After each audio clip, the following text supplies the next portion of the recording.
Hello. How's everybody doing? Today is a momentous day. You guys want good news? You guys want good news? We're going to try Wings Wednesday in KSP2 today. Want to hear more good news? The notice to airmen warning has been issued for August 31st for a integrated Starship flight. It's no earlier than August 31st, but we have the TFRs for another Starship flight. Also, 2 Starlink launches. I don't know if that second one is going to go. It's at 3 a.m. We'll probably just cover it tomorrow. Probably just show a replay tomorrow.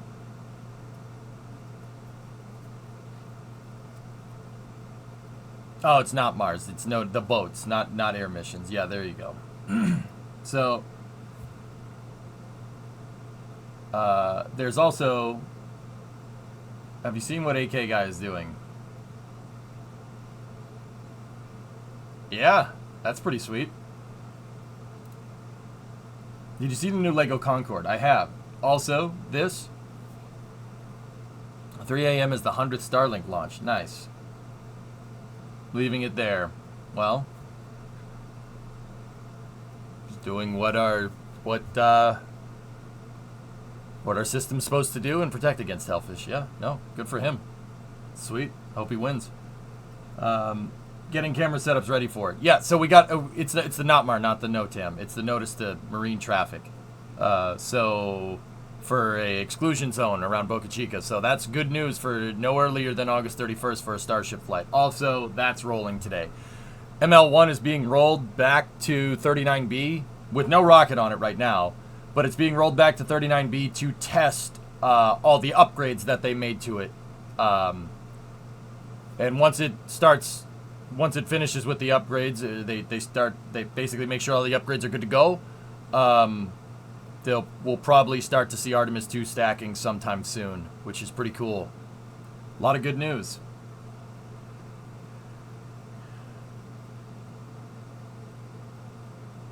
Lots of good news.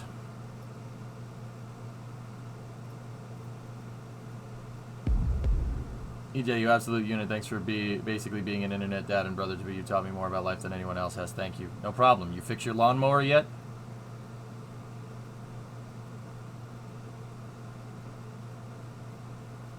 I noticed something from rewatching the test flight from last night. It looks like it only got off the ground because it hits a dip in the terrain, so it's bouncing back up.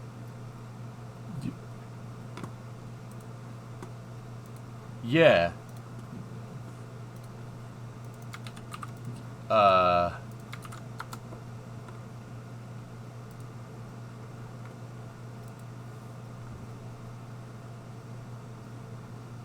WJ. Yeah, I know.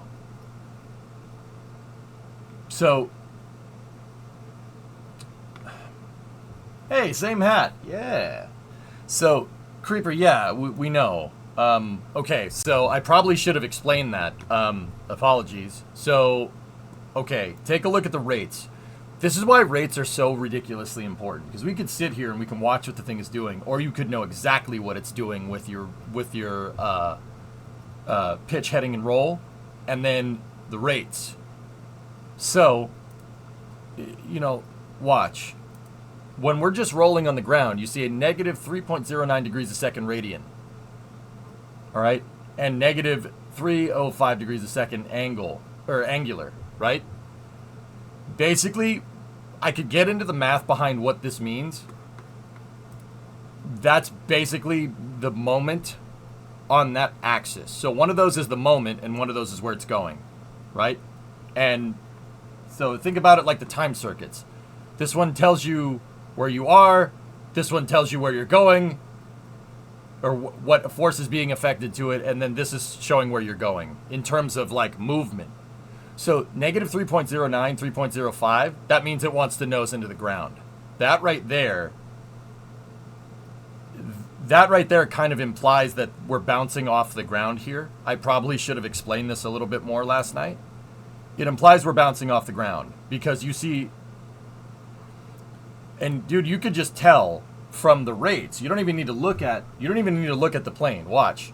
So that number is way in the negative, and then all of a sudden you see a positive rate right there. See that?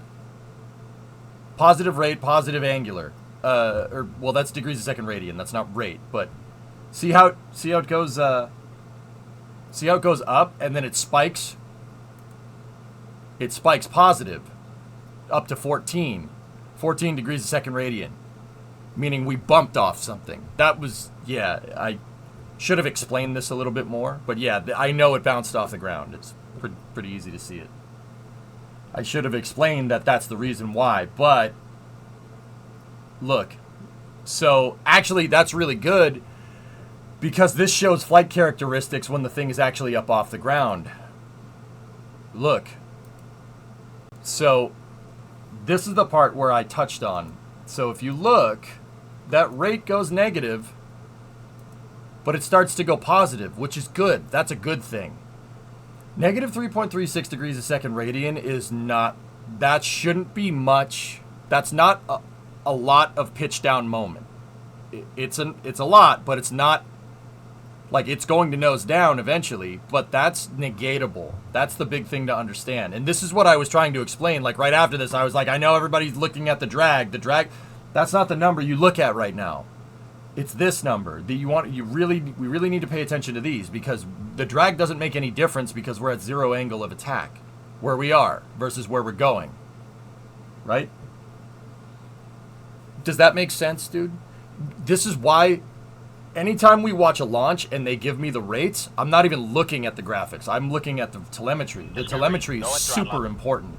You can tell everything. I can tell you exactly where this thing is short of a longitude and latitude. I would need longitude and latitude here, but if I had longe-lat, I could tell you exactly where this thing is and what it's doing. Same hat, I know. I like this hat. Now there are two of them. Now there's one. And then there were one. There can be only one. So, Creeper, this is why, you hear, like, during a ULA launch, they have the red line monitor, which is watching... Red line monitor is watching rates for telemetries while the vehicle's on the pad. But that's what the red line guy is looking for. He's looking for stuff like that, looking for weird anomalies in the telemetry. You hear the guy, Dylan Rice, calling the launch, and he always says body and control rates look good. He's looking at the same exact information as that, but on Atlas. He's looking at this information. The rates look good. Basically, Atlas is following its targeted trajectory. Body and roll rates look good. That's exactly what he's looking for right there. To be 100% honest, he's looking for an acceleration rate. He's looking for accelerative rates. That's what a body rate is. It's the acceleration on the vehicle. So he's looking at G-force. So I'm not sure if we have a G-force indicator over here. We don't have an accelerometer over here. They walk single file to hide their numbers. Your face, though. I was like, hey, this is it's flying. It's not gonna get very far but it's flying. It's working. I wasn't even looking at the numbers. I just noticed the nose of the plane dip towards the ground before it went up. I know. And what I'm trying to tell you is that I knew that it did that. That was pretty straightforward stuff. But I skipped that step and assumed that everybody knew that it bounced off of the ground and went right to talking about rates. I should have explained it better. But yeah, no. It's good to see that. It's good to watch the picture. Pictures. But these are the numbers that you want to watch.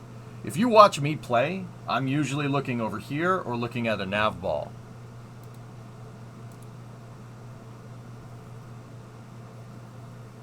I'm like, yay, it flew! See, I'm like, that's not going to go very long.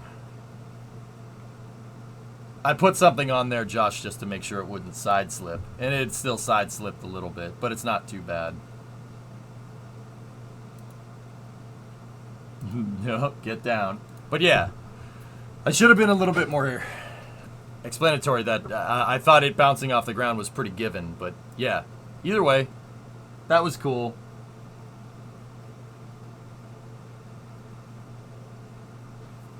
Hang on. Give me 1 second.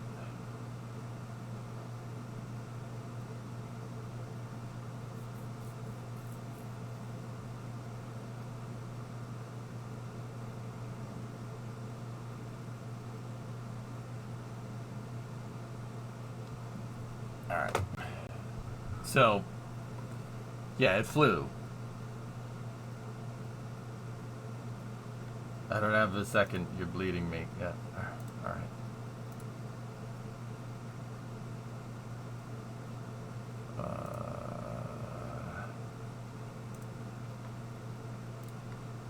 Here. Look at this instead. I mean, we got a long way to go to get that 70 kilometers up there, but it's okay. Once we get the control surfaces for Star Raker figured out, it should be a lot easier. What is a YC-14?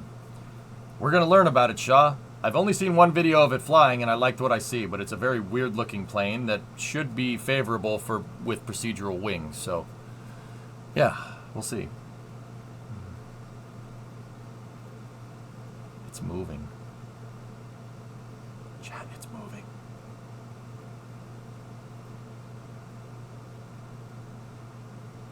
Do we have the parts to build an ML in Kerbal?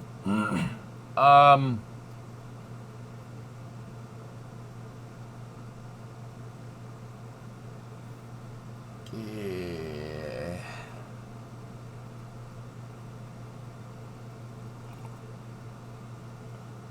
Is there a leak? Why is there always water down there? Down where? You could build an ML in KSP. Honestly, it would lag the trash out of your game. Yeah, the simulation just can't deal with something. I could make that. We could make that, and I could make it launch rockets, and I could build the VAB for it too, and make it integrate rockets.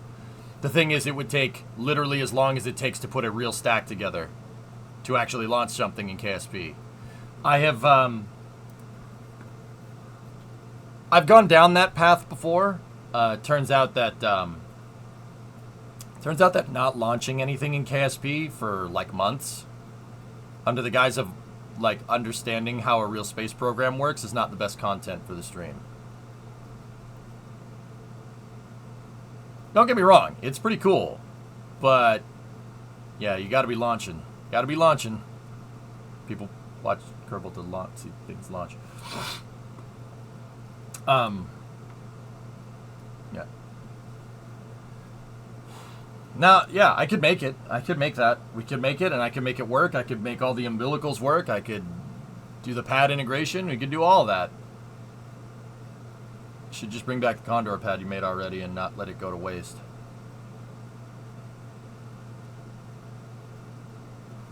Thomas, the Condor pad is violating several hierarchical rules, several hierarchical rules that I have.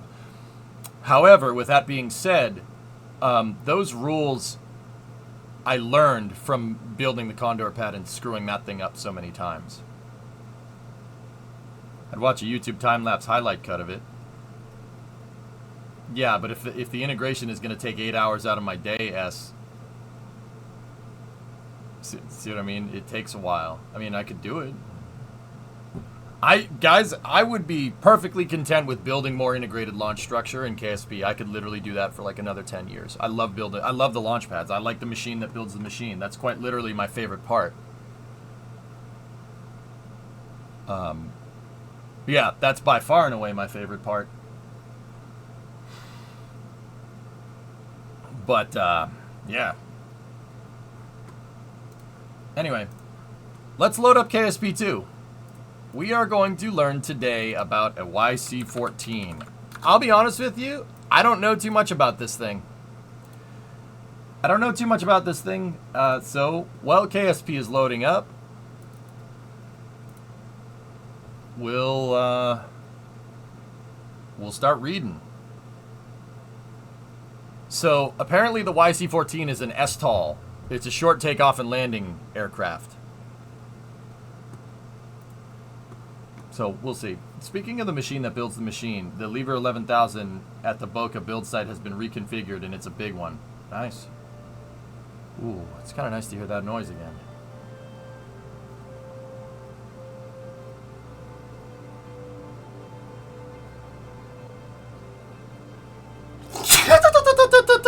It's the turbo.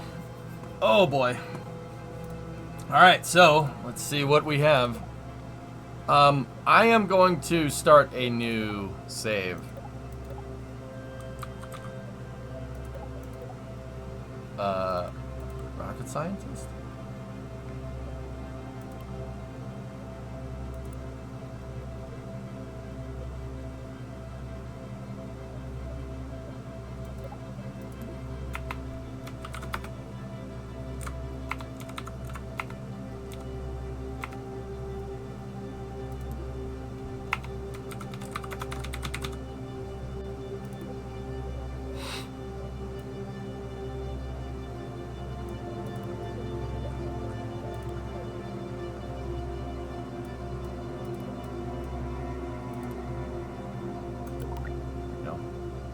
Is that a Max Fox raid again?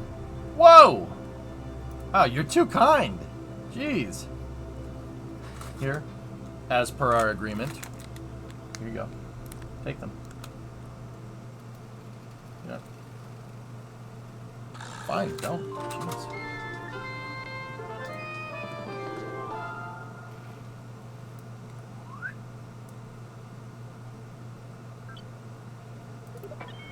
Discovery, go and throttle up. Well, today I learned just because your bike passes an MOT and gets service doesn't mean it can't die on the freeway 2 miles from home. Oof. Getting some big numbers now. Tim Tams. That's awesome, Max Fox. Were you playing Star Citizen today or what? I notice people like, oh, Max Fox, let's see what they were playing. I prefer to, like, ask. Is that weird? Like, what game were you playing? Like, I'd prefer to talk to you, like, over that. Scary! Tier 2, 82 months, STS 82, February 1997. We got a Hubble mission. Discovery goes to the hub for its second service mission. 2 new instruments, a new gyro, and a solid-state recorder. Very nice. Mid-Bay is supposedly being demoed this week. I saw Zach's tweet about that, yeah. No, J-Speed, it doesn't. We're playing Icarus today, Star Citizen tomorrow. Oh, right on. Right on. That's cool. Chopping down some trees.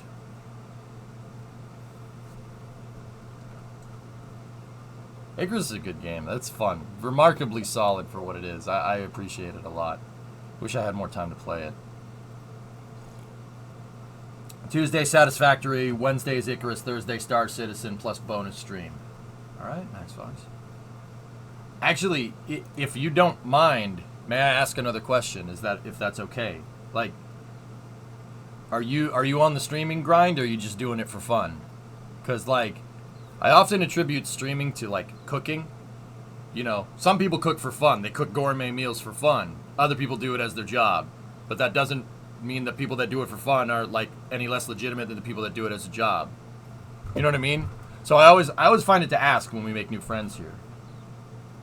Or like dying to hordes of animals. The bears are a pain in the butt in that game. They sneak up on you and then they'll just rip you in half, which is what bears do in real life.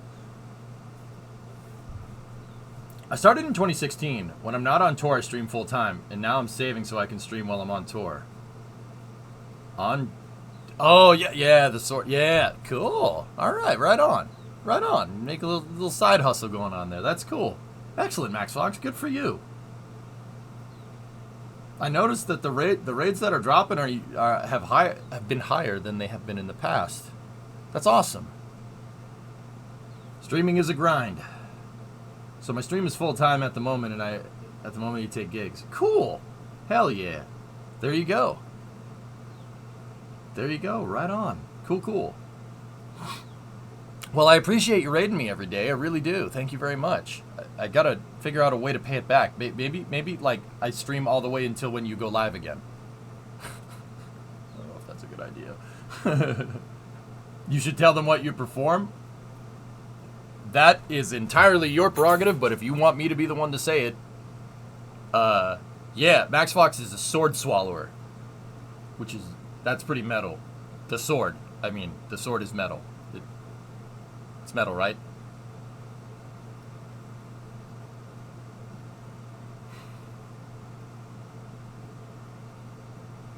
Like, is the sword metal?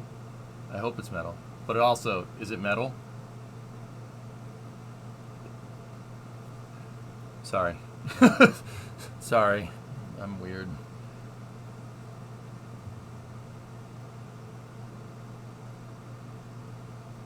That joke doesn't hit home as well when Max Fox already made that literally the first time I met her. The first time she came in here. That was still funny. My chat was like, wait, what?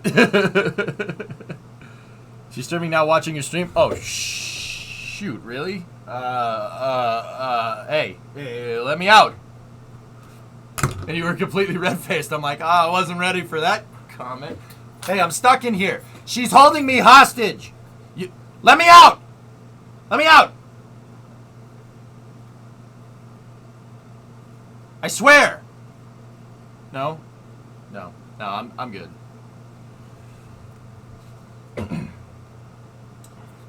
Hey guys, I bet you can't guess what automotive brand I like.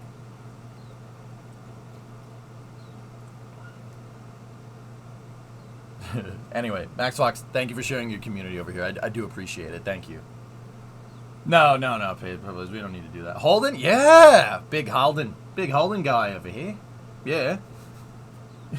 Tesla. How'd you know? Skoda. Good news. The new Dacias are in. The new Dacia Sandero. We appreciate you and love the nerd stuff. Right on. Nerds rule the world. Not me, but nerds do.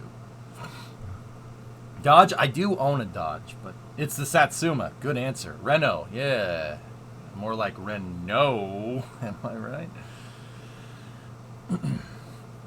Should put the 59 somewhere in mission control. I gotta turn on the cameras back on out there. Gotta hook that all back up.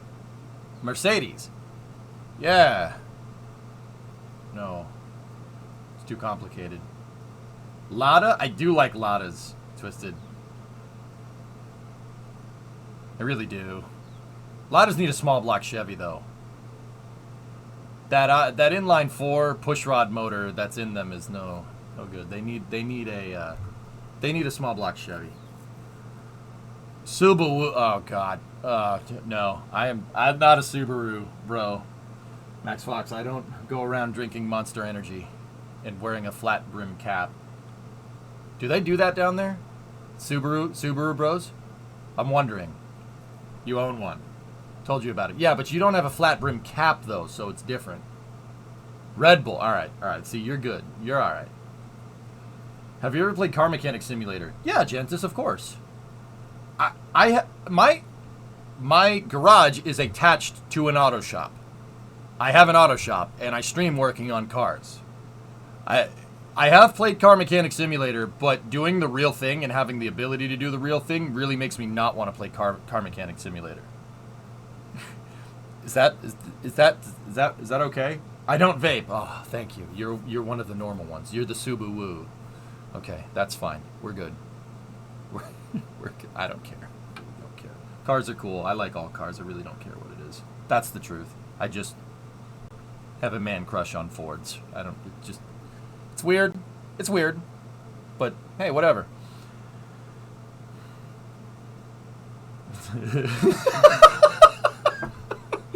Okay, Maxwell. All right. Cheers. All makes are special in their own way. I like everything. I like mechanical things. It really...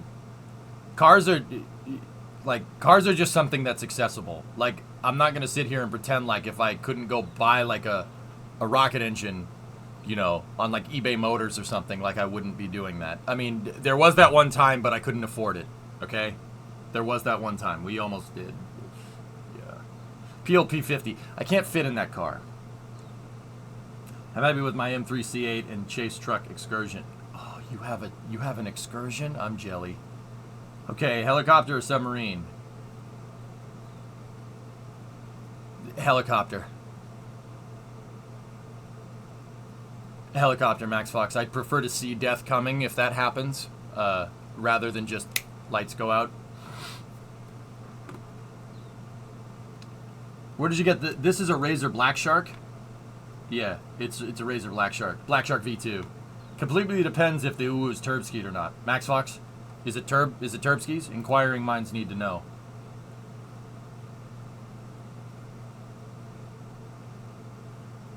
Do you have this?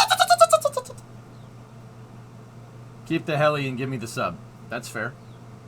No, Hellfish. No, I'm good. It's your storm chasing truck? You have a storm chasing excursion? All right, Twisted. Let's see how classy you are. It's got a blown head gasket. Max Fox, if I was closer, I'd come and fix it. We'd stream fixing it. I fix viewers' cars. I do that. That's awesome, Twisted. Now, Twisted, V10 or V8? Is it a 5.4 or is it a 6.8? Let's see. Oh! Oh, you are the classiest melon farmer around. I knew I liked you. And you fix bikes now, too. Yeah, but they don't know about that. Speaking of some sad rocket news, they've scrapped the Titan 1 booster that was laying next to the silos to the south of Vandenberg, of the Vandy Strip earlier this year. I mean, turns out leaving sensitive space hardware outside for 50 years can break it. You didn't blow it, it got ripped off.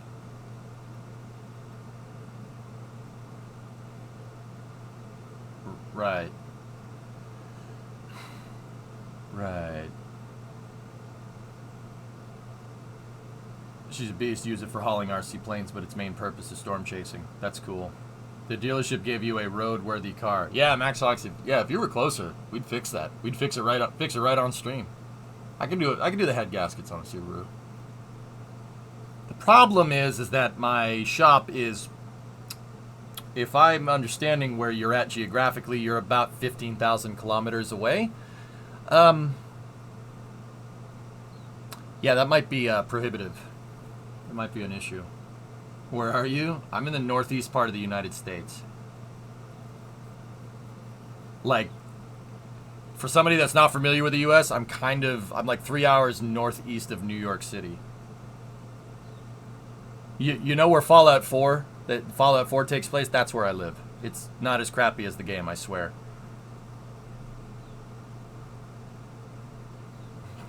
We can get that plane that went into the stratosphere. Where did that flight go this week? I don't think that'll carry a car. No, Borve, we don't say that part. We don't tell them that. If it's got a blown head gasket, there's also a chance that it's got a warped head. Well, Tessa, here's the thing. Like with EJ20s and EJ25s, yes, that's the name of the motor. If I'm remembering right, the crankcase comes apart. It's a two-piece block. So if you blow the head gasket and it's warped, you just replace that part of it. But if they're cast together, then you probably shouldn't do that.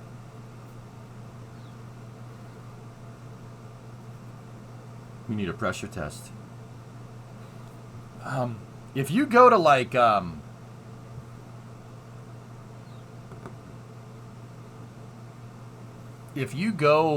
like a super cheap Max Fox, you can get a pneumatic pressure indicator that has a hose on it that has the end has like a spark plug, and you can just screw it into the spark plug and then crank the engine, and it should tell you if you take a compression reading on all. It should be a 4-cylinder, right? After you work on it, it'll be an EJ26. All right, weather guy. That should fix it. And since I came out of lurk mode, thank you for your streams. Been catching up on your Satisfactory VODs. You got me back into it, and I put a ton of hours into it lately. All right, Aquawolf, right on. Cool. Sweet. That's cool. Right on. Yeah, Max, you should be able to go to like Super Cheap. That's the auto shop down there, right? Super Cheap? I think it's called Super Cheap.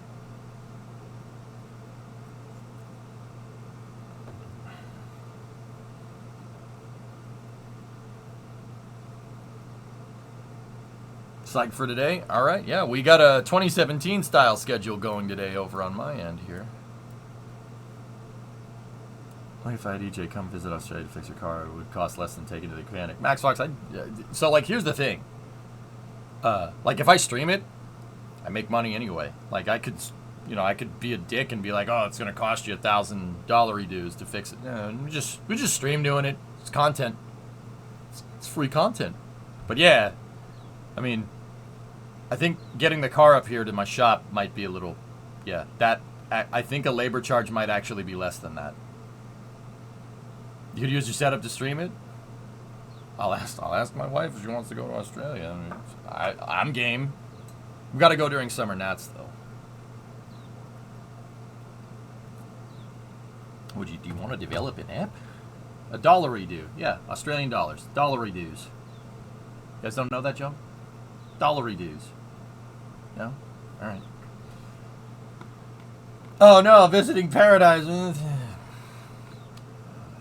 Again with the squeaky shoes.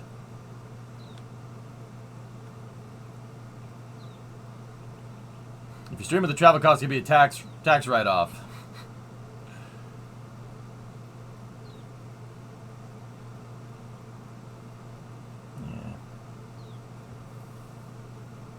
Yeah, the car parts too. That's kind of the reason why I stream wrenching, Axfox. It makes owning my fleet of cars really, really not expensive. You do have a passport, just saying. I do. It only costs you 2 days travel each way. Yeah, that's part of the reason why I like I said, I have a shop in my backyard. I have a shop. It's what is it in metric? It's so in foot measurement, it's 30 by 40 by 20. So that's 10 meter by 12 meter by 4 meter. It's a pretty big shop for like one that you'd find behind a house. Yeah, that's what we do. We bring the 97 in a container over there and we start driving the 97 around. Apparently you can do that, guys. Like you can, like, you wouldn't think, but I guess, like, I'd have to look more into it, but I guess, like, if I could get my truck to, like, the UK, for instance. Max Fox, I know you're not in the UK. If I could get it to the UK, I could drive it around with mass plates. It's not that big of a deal. Like, you can absolutely do that as long as the registration is legit. Like, because if you think about it, like, people from Canada can drive in the United States with Canadian plates, no problem, and Mexico. That's not okay. As long as the registration's legit and you can prove that it's legit, you should be able to drive around with plates from other countries. Like, that's I mean, in the EU, that's no big deal, right? Like, but we don't want that turd over here. Yeah, you do, Sirius. You like it.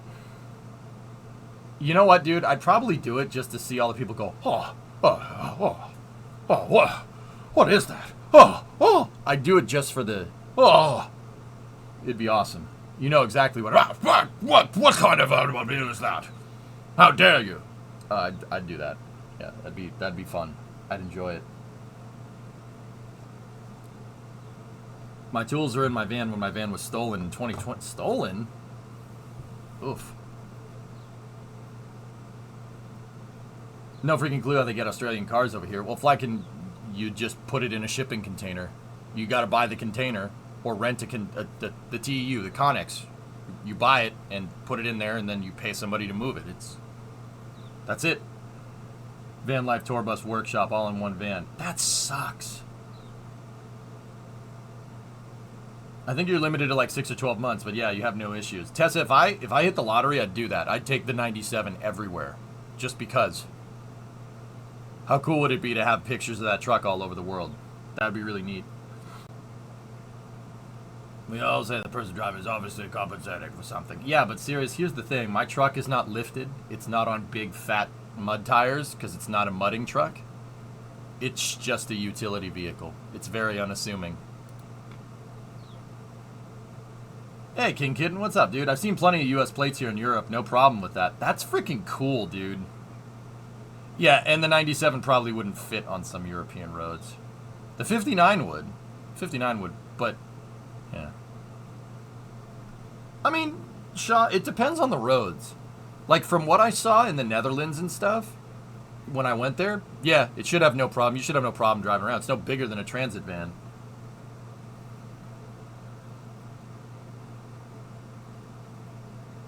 Shmi brought his Ford GT here from the UK for a few years ago. He's pulled over a bunch of times so the cops could confirm it was legit. Yeah. They all fit. Most of the roads are made for trucks. Like Ando, the thing about it is that, and this is like old U.S. trucks versus new U.S. trucks. New U.S. trucks are these big, fat, bloated things that are not designed for doing work. It's literally an SUV with a pickup bed.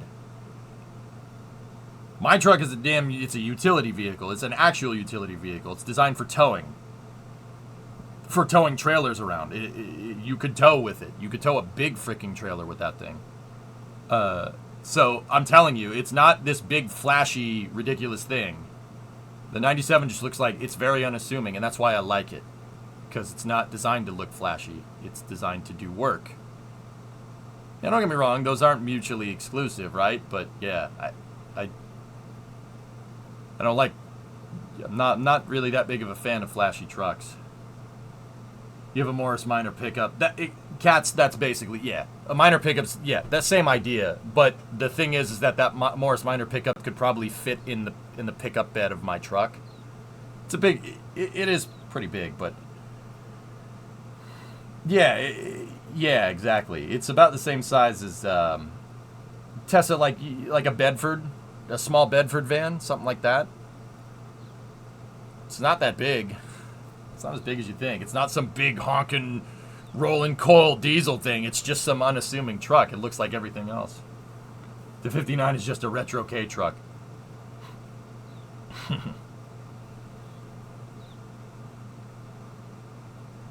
Brand new trucks are already too huge. The 97 is normal sized. Yeah, I'm telling you, it is the most bland looking truck. It's the most vanilla looking truck of all time, and that's why I like it, because it's something cool. It's fun to drive, but it looks like everything else. Nobody bats an eye. That's why I like that thing. Woodward Dream Cruise on Saturday. Plenty of time to make it to Detroit.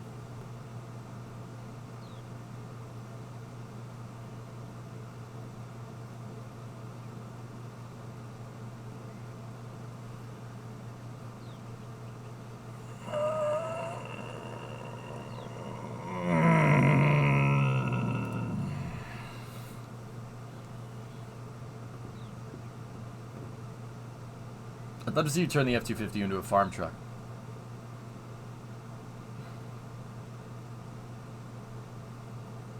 It's on the weekend, Foo Face?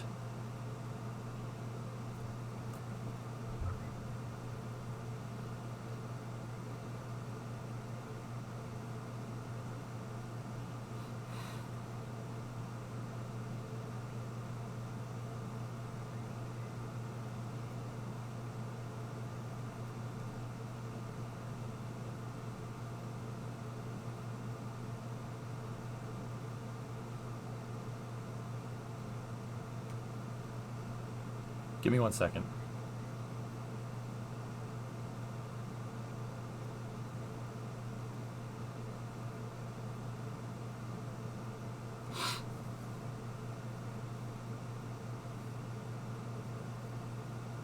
Did you legit just text Bremo to ask? Yes. Yep. I said, so you want to go to Detroit for the weekend? Woodward is this Saturday. I'm serious.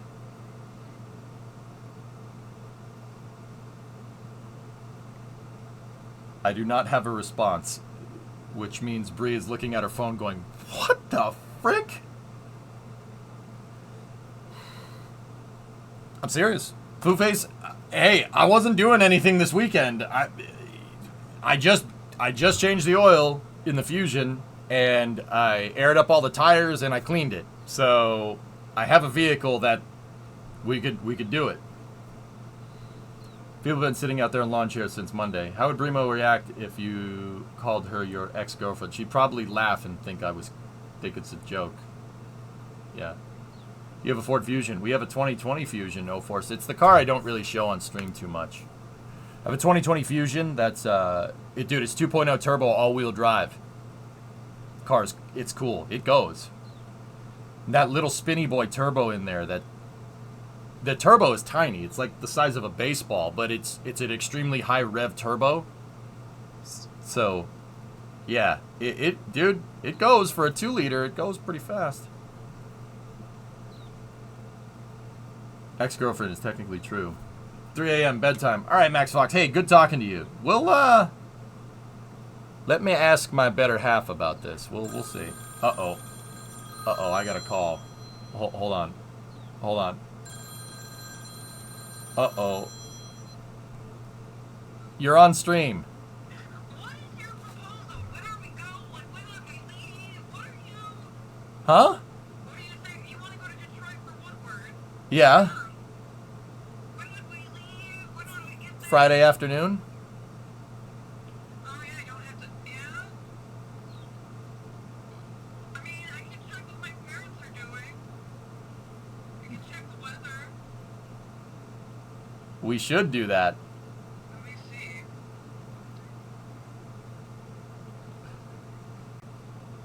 I don't, but also your parents. Oh, yeah. Like, not to. Okay, so we got to make a couple of phone calls here. Yeah.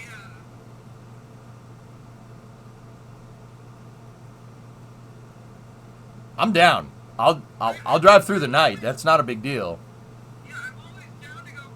I'm just shocked and. Well, somebody, a fellow Michigander told me in chat that Woodward is this weekend. So I'm like, we don't have anything to do per se, so.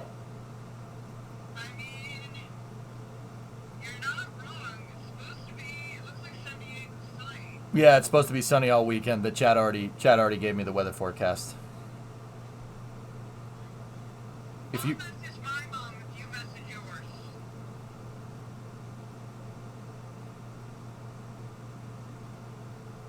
Okay. Alright. All right. I love you. Love you too, baby. Bye. Bye. I can park at your house, Foo Face. No, Bree's like entire family's still there. I have plenty of places to stay. What's Woodward? Think Goodwood Festival of Speed, but American. Woodward, the Woodward Dream Cruises in Michigan is basically where everybody just gets any old car you can and they cruise up Woodward Avenue in Detroit. It's like the main drags in Detroit. Yeah, but I'm blocked from Woodward. Okay. Speaking of things from the weekends, did I see your Discord message this morning? Yeah. I mean, we got to get going, guys. We got Wings Wednesday to do. Yeah, I saw this, Creeper. Cool. So why not take the Dodge? The Dodge has no brakes, and it's rotting. The Dodge, I wouldn't trust that driving it to go get to, like, the shop, let alone driving it to Michigan.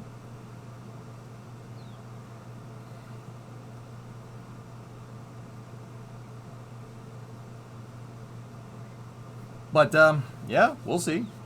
Yeah, Tessa, Woodward Dream Cruise. It's really cool. It's a big auto show.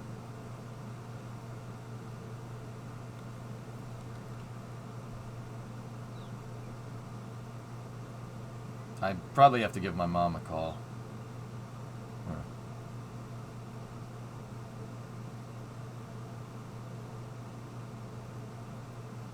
Yeah, this plan might get foiled.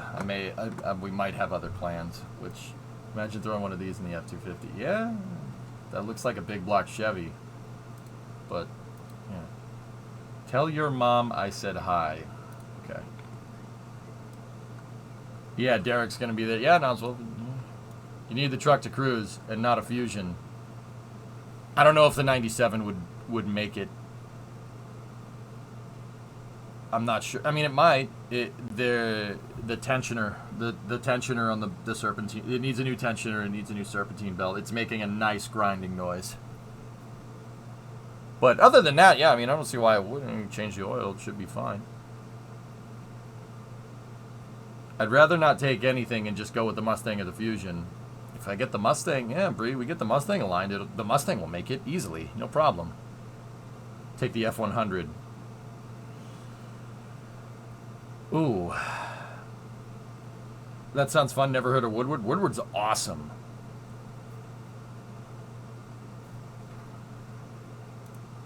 Here's the route. Yeah, there you go. It goes from Pontiac to Ferndale. And then Roadkill Nights is over Roadkill Nights is in Bloomfield Township, isn't it, Booface? Yeah.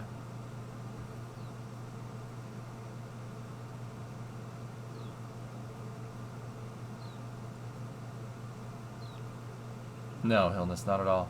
It's Pontiac, but that was last weekend. Oh, dang. All right, well. Here, I gotta send out another text.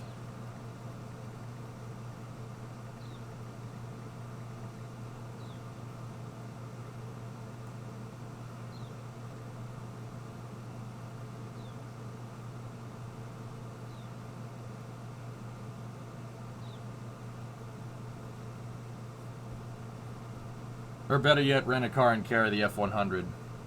It's not a bad idea either.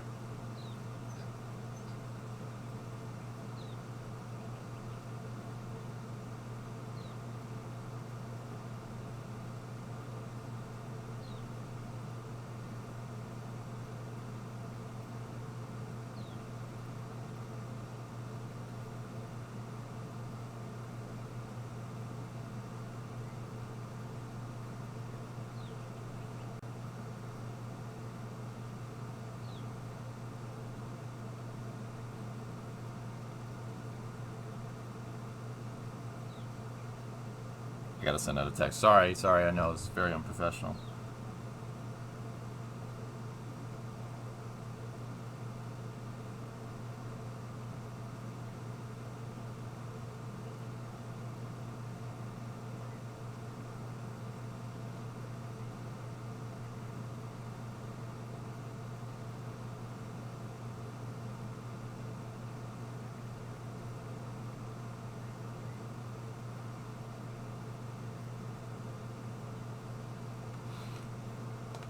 Professional streamer moment. So yeah, we'll see. I might already have plans, guys. So yeah, I won't get our hopes up too hard. You're one of the most professional streamers on this platform, regardless of looking at your phone. You think so, Sim?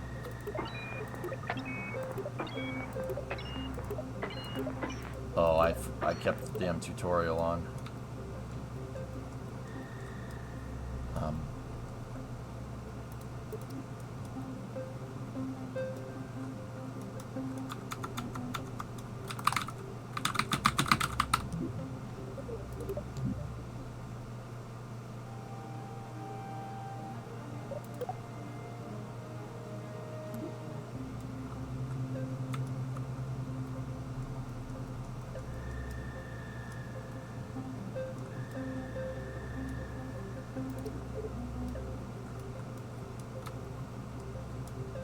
Okay, so, all right, I think, is it true that the space shuttle could carry 70 tons? No, the payload capacity is 25,000 kilos on the space shuttle, Clayton, or about 52,000 pounds. It really depends on what it is and where it's going, though, because, yeah. You know, like Clayton, think about it like a car. You know, you put 1,000 tons of weight in the back of a car, it's not going to go as far as on a tank of gas. Rockets work similar to that.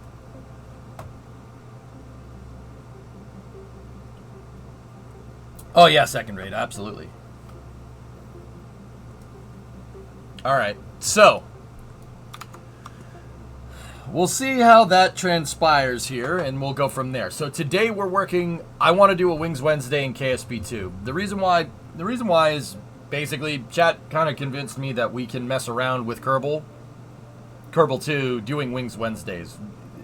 Kerbal's still in a little bit of a rough state, as you saw from the camera controls a second ago. Kerbal 2 is in a little bit of a rough state. So but building planes is actually pretty okay. So I figure, you know, instead of just not playing KSP2 at all, we'll play KSP2 once a week until it's basically to the point where it's on par with KSP1, and for the meantime, we'll just go back and forth. So the Star Raker project's still going. It didn't fly very well yesterday, but, you know, we'll fix that. That's no problem. Thoughts on my first attempt at wing tessellation? Looks pretty good. Not bad, Erudite. Not bad.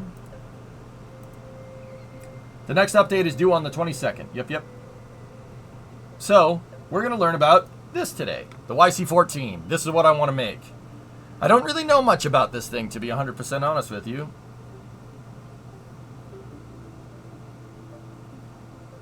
Yeah, Drax, something like that.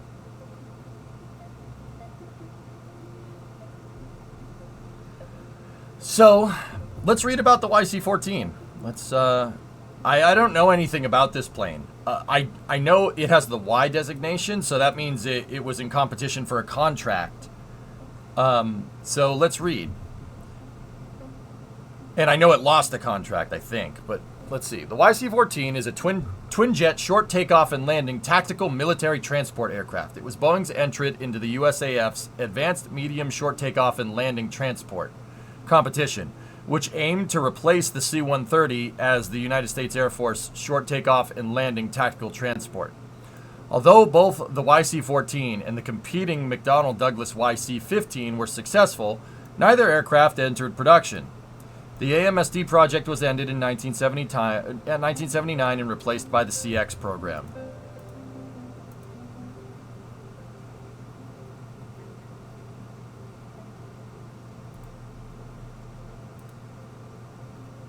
Look at it, it's so small. It's so small.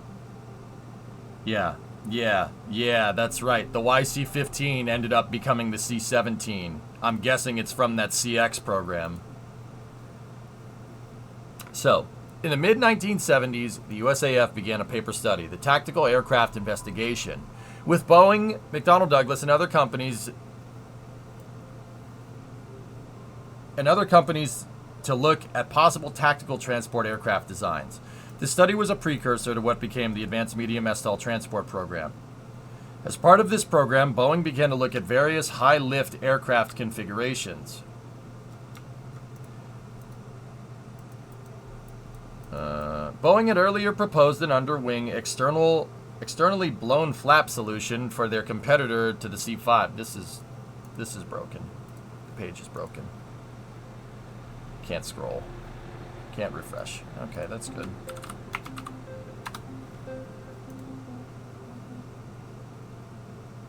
Want to see EJ build my old ride in KSV. It would be hard to make the vents, dude. I could probably do it in KSP 1, but we'd have to fudge it. So,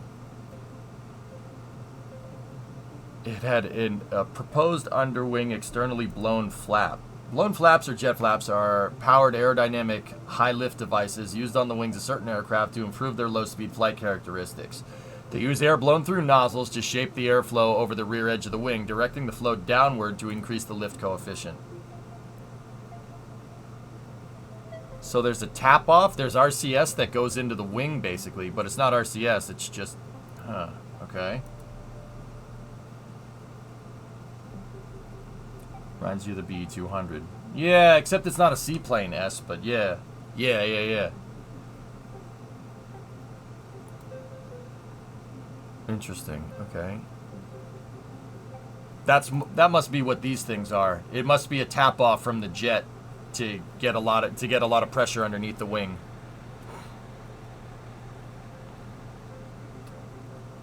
And it put to good use when it modified its losing entry into the Boeing 747. The company had also done studies with the original 707 prototype, 367-80, adding extensive leading and trailing edge devices using blown flaps. For TAI studies, Boeing again looked at these mechanisms as well as new mechanisms like boundary layer control. Yep. However, none of these study designs were particularly appealing to Boeing. The Boeing engineers were aware that NASA had carried out a series of powered lift studies sometime earlier, including externally blown flaps, as well as an upper surface blowing, USB. Nice. I wonder if it's USB 2 or 3. Upper surface, an unusual variation. In the USB system, the engine is arranged over the top surface of the wing, blowing over the flaps. When the flaps are lowered, the Coanda effect makes the jet exhaust stick to the flaps and bend down towards the ground. That's smart. Short takeoff is the stakeholder expectation here, Rocket Guy. Here, what made me really want to learn more about this plane is some footage. There's some footage floating around of it on YouTube. Watch this. Oh, that's a great noise that we're not going to have. Watch this.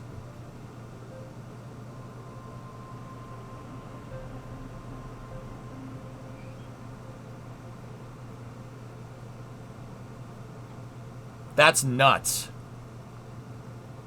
That is, what, 300 feet?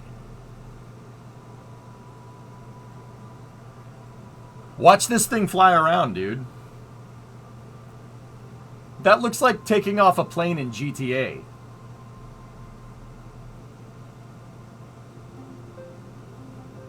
Isn't that crazy? Look at what that thing can do. Oh, dude. Why are the engines so far up on the front? To balance the design, Tom, and from what I have to read more, but if I'm understanding this right, a blown flap means that some of that jet exhaust is being vectored underneath the wing.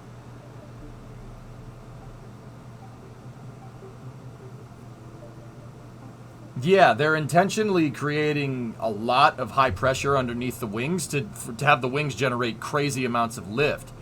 The part of that jet exhaust is going underneath the wing, which is what I think is all these nacelles, or these not nacelles, fences on the bottom of the wing. You see how there's a slot right there? I think that's what's going on. I have to read more. Look at this thing. I'm not sure, Rem. This is the first I'm learning about this, guys, but I saw this footage the other day and I would like to know more. Look at that. Dude, look at the thrust reverser. Whoa. That's, dude.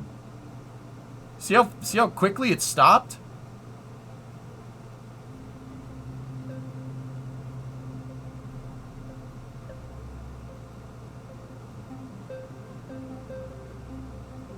Wow. Okay. They searched for additional research on the concept and found that half-span upper surface blowing research had been conducted by NASA Langley in a wind tunnel. An examination of preliminary results suggested that the system was as effective as any of the other previous concepts studied. Boeing immediately started to build wind tunnel models to verify the NASA data with layouts more closely matching their own designs. By the end of 1971, several models were being actively studied.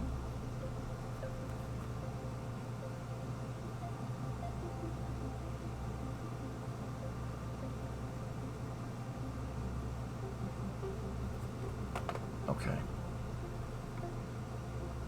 Another NASA project the engineers were interested in was the supercritical aerofoil, designed by Whitcomb. Yeah, Whitcomb knew a thing or two.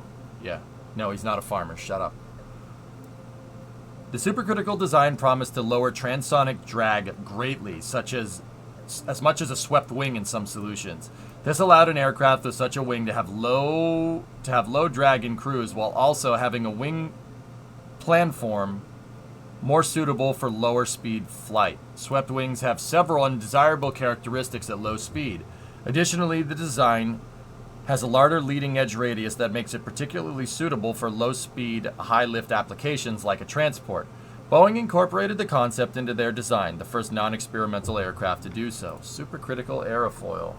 Now, I'm going to go ahead and guess that this is not something that we can do. This is not something that we can do in KSP2. To be fair, it probably has no cargo. Cargo planes without cargo are OP. Well, as the idea is that it's designed to take off in a short distance, so it should be able to do that with cargo. That's the whole point. But yeah, I mean, I understand what you're saying. So many jets use supercritical airfoils.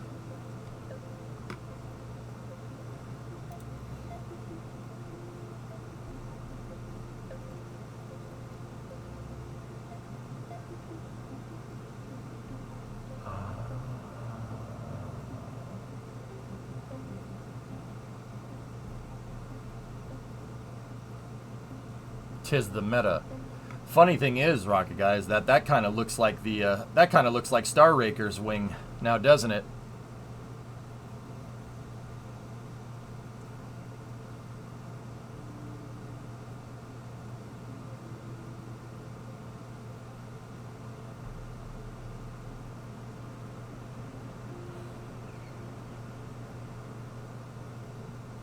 Star Raker's wing does that. We know because in Kerbal this had a big problem pulling the thing backwards. Okay. Cool. Alright. Reduce shock, reduce drag. Yep. I'm not entirely sure we'll be able to make this thing. How would we fake this? How would we fake the blown flaps in KSP?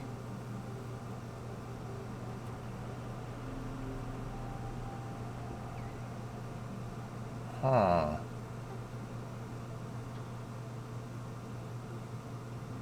Reaction wheels. Well, we need linear force to get it to get the blown flap effect, Jax. We need linear force. We don't need rotational force. Yeah, having engines underneath the wings would probably do it. We might need to hide some Junos in the wings, Juno. Yeah, Timbite, that's the only way to mimic that force as far as I can tell.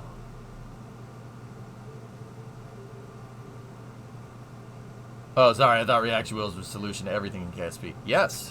Yes.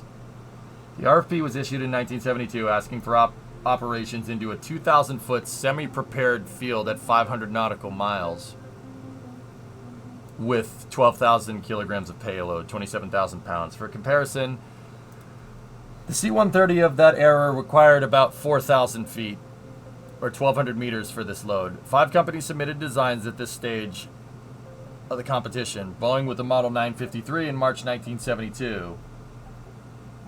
On November 10, 1972, the down select was carried out, and Boeing and McDonnell Douglas won development contracts for 2 prototypes each. Wind tunnel tests continued through this period.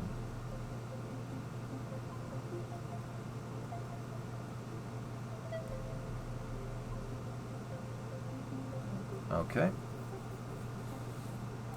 Yeah, I've seen this plane up close. Had I had known what it did, I would have geeked out even more. I basically walked right up to it. I was like, oh, that's a failed transport plane. And then I kind of was done with it. Yeah, that's at Pima. I've seen the thing.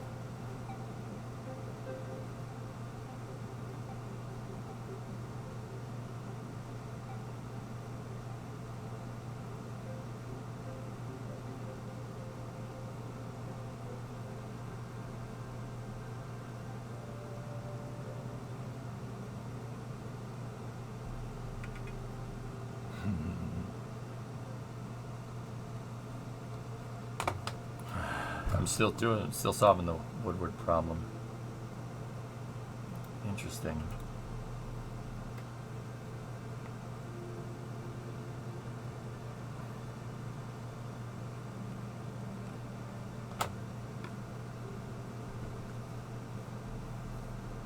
The tricky part about supercritical aerofoils is they don't stall like Cessnas. They kind of mush stall and can deep stall if you get really slow. Okay. Looks like a mix between a C-130 and a Pelican. What plane are we making now? The YC-14, Magic. But I want to make this plane after I watch this video. But I realized I know nothing about this plane or why it's able to do this. So I have to do some reading to understand what's going on here. Then we'll get into building. Watch this. It looks like a plane takeoff in GTA. Okay. You see that? Doing that with any other plane, the plane would immediately crash right here. It would just fall out of the sky. But this plane seems to not do that.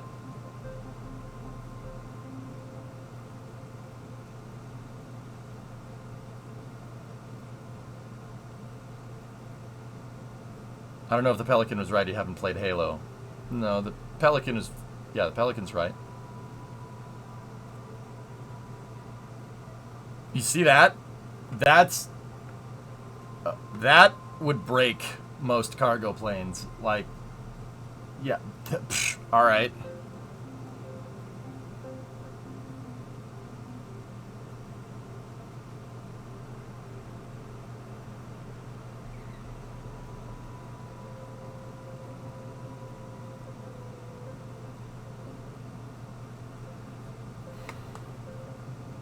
Yeah, you see what it's doing?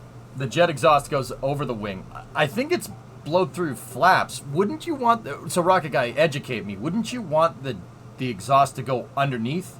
Wouldn't you want it to go underneath the flaps to create a high pressure underneath the wings? Like kind of the opposite of what a diffuser does on a car? No. Yeah, I didn't realize your name was Rocket Guy, S-Master.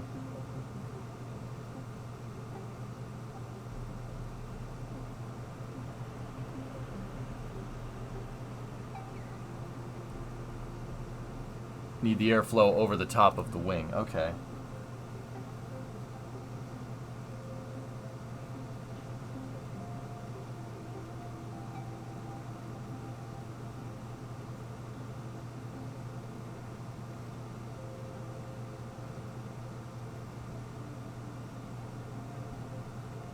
I'm sorry for so much texting, guys.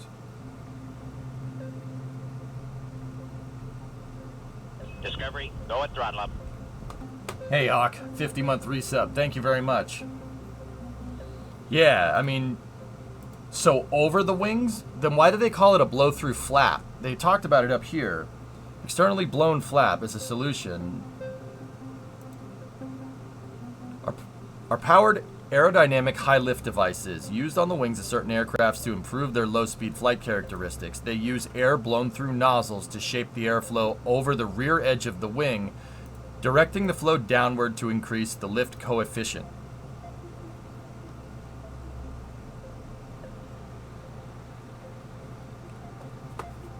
C-17 uses a blown flap as well. Over. Okay. Alright, I'm just wrapping my mind around this. I'm learning something new. I didn't know that this was a thing. But hey, learning is fun, right? So the exhaust is over it? Okay. Blown okay. Over the wing. Okay. Blown flaps may refer specifically to those systems that use internal ductwork within the wing to direct the airflow more broad. C-17s use this? How does the C-17 use this if the engines are underneath the wing? Is there a tap-off going through the wing?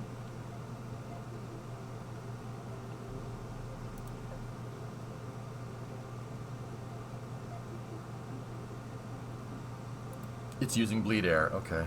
Yeah, I got you.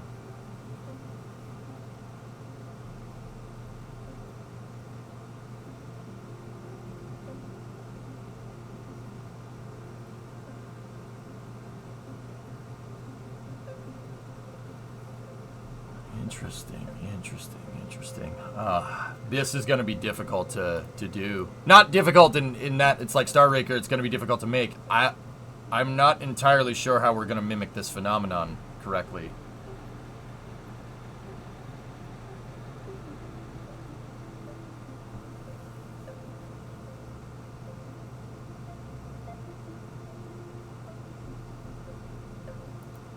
It's a blown diffuser, but upside down, Shaw. Yeah, designed to generate insane lift, and it's using the engine pressure to do it. Yeah, it's like a blown This is like a blown diffuser from Formula 1, only it's upside down from the car. The engine exhaust is being vectored over a aerodynamic element to create an effect. It's a blown diffuser. This is why I think Newey is one of the best engineers in Formula 1 ever. You know why? Because he's an aerospace engineer. He's not a mechanical engineer. And I'm not even a Red Bull fan, but yeah, there you go.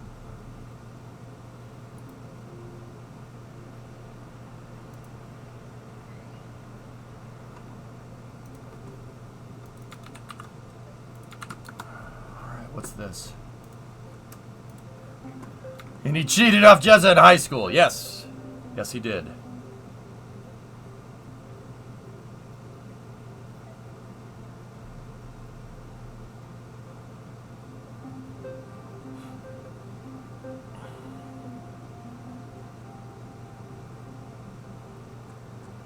Interesting. Faster moving airflow is lower pressure, but the pressure differential doesn't really explain how lift is created. In general, you want a change in momentum, i.e. to actually turn the air downward. Energizing the air over the wing prevents stall over the wing where it generally starts, since generally there can be higher pressure under a wing to prevent stall.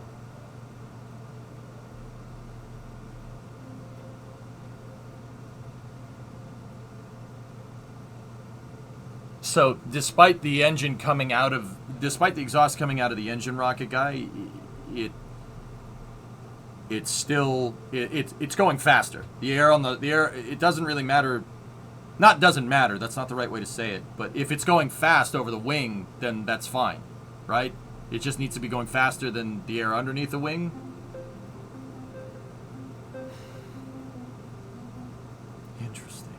Interesting. That's a little bit that's very counterintuitive, but it makes sense. It makes sense.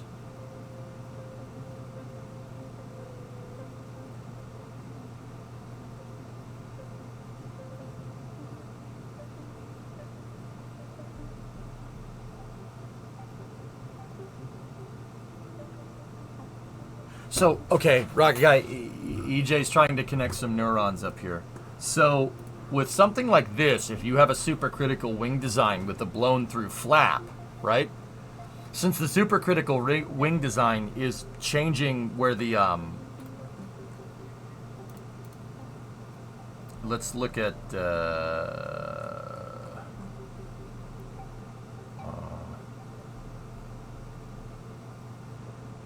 where was that thing about Whitcomb?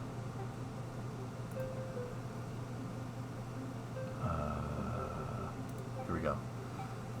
So, you see how with this design, right? Like, am I understanding this right? If you have a blown through flap on a supercritical wing, it's going to move B back here somewhere, right? And basically, like, if you imagine the lift like Kerbal off the aerofoil, right? It's going to generate way more lift. Am I understanding that right? Like, the blue line would be bigger by blowing the air and accelerating it back here where it's turbulent. Speed of the airflow is part of the equation, but generally it is the need to turn the airflow without it separating. Look up Coanda. Yeah, okay. Yeah, they were talking about it up here.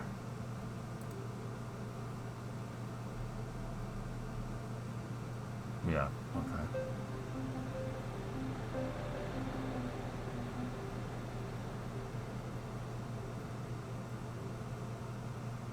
Yeah.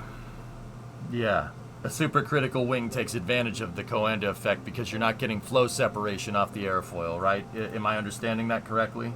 It basically, yeah. You don't get the flow separation in turbulent air.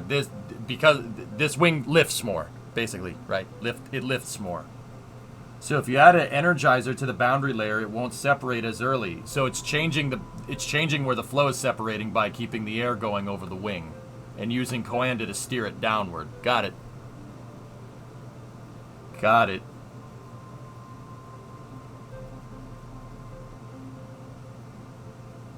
Smart.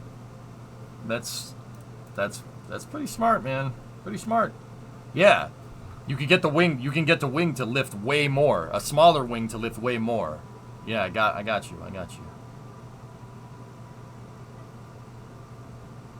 Interesting.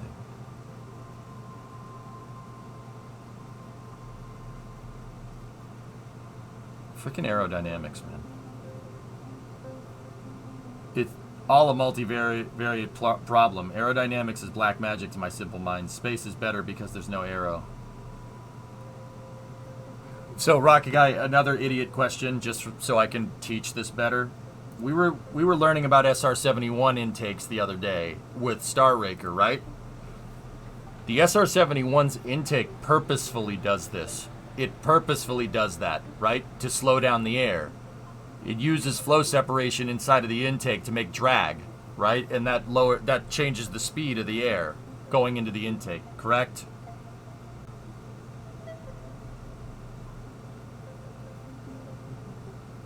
(2011 to 2013). It's a blown diffuser, yeah, Hellfish, blown diffuser. Newey implementing that idea on an F1 car is genius. Yeah, no, I got that part, S. I got that part, sure. But you're trying to stall the air in an intake on a turbo ramjet that's designed to go past the speed of sound. Now you're getting into expansion waves. Yeah, it changes the geometry to change where the shock occurs before the inlet. Yeah, okay. Okay, yeah, it's always more complicated. Yeah, I know. That's what, you know what, Rocket? Yeah, that's probably one of the best things that rocket science taught me. Ever. From my non-conventional education here, it's always more complicated than you think, without question. Always. Always. That's the one thing that you can be absolutely sure. That that's seriously, it's always way more complicated. Like, you think you got a hold on it, right? Nope. Nope. Nope. Especially with aerodynamics. But that's a good thing, though. In my case, I don't get overwhelmed by something like that. It's just more stuff to learn.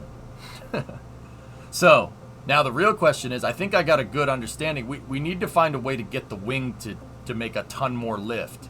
How are we going to do that? I don't think I understand KSP2's aerodynamics well enough to be able to find a solution for this. But we'll see. Like, how are we going to do it?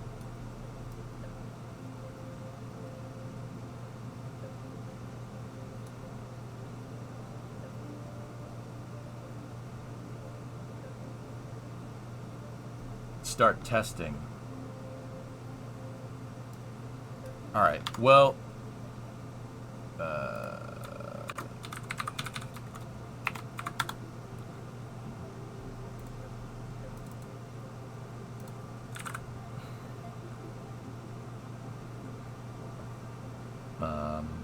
I forget where the Kerbal saves are.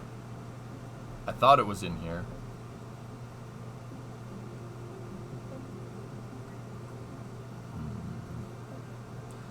Clipping wings will do it. Yeah.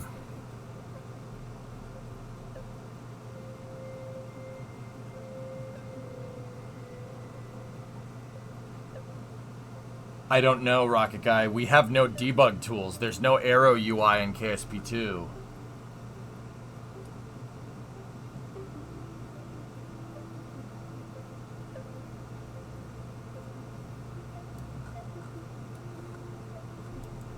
I'm thinking. Yeah, baby.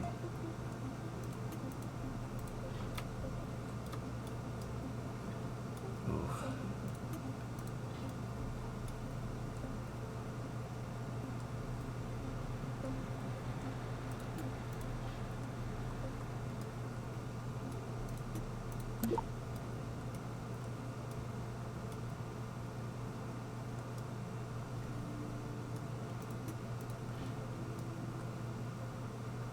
Yeah, world ain't what it seems, is it, Gunny? The moment you think you got it figured, you're wrong. You don't know how good that advice is, Jared, right? Well, actually, Jared, you do. You absolutely do.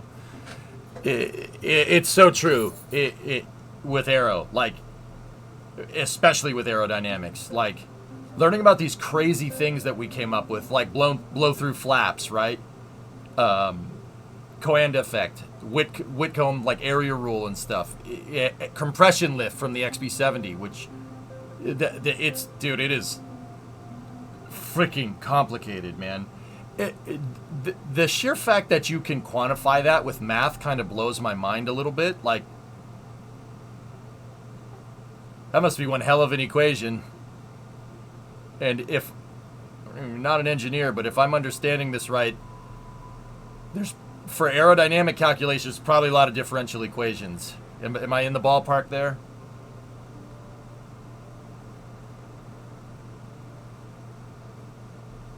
Navier-Stokes equations. Ugh. I don't even know what that is.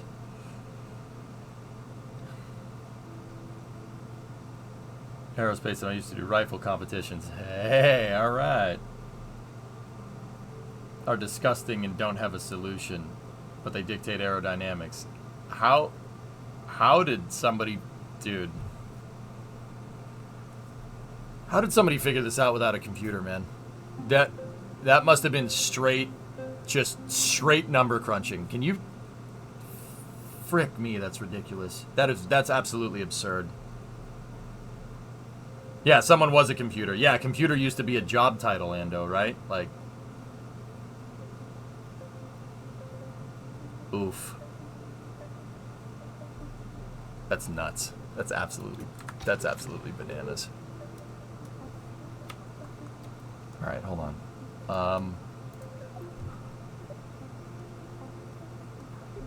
solve these. I'm afraid at what is about to be linked.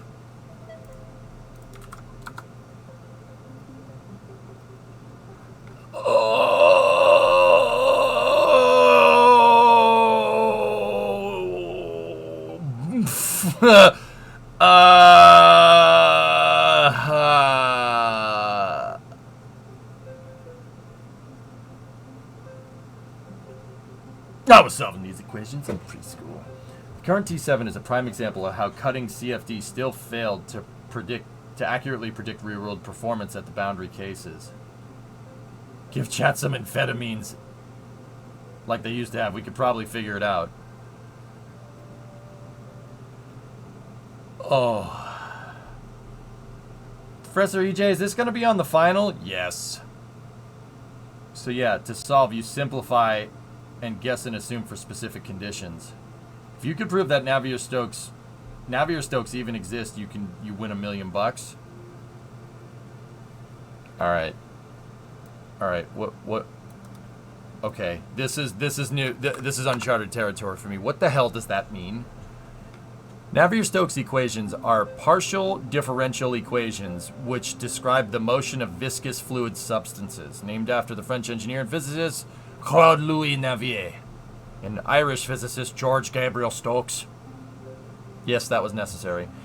They were developed over several decades, progressively building the theories. Navier-Stokes equations mathematically express momentum, balance, and conservation of mass for Newtonian fluid. Fudge, that's different. Oh, okay. Oh. If the second XB70 didn't have a mid-air crash, they'd still be using it. Yeah, it's that damn F-104 magic. What a piece of junk that thing is. I mean, it's a Kelly Johnson design, and you can't hate on Kelly Johnson, but also that plane's a death trap.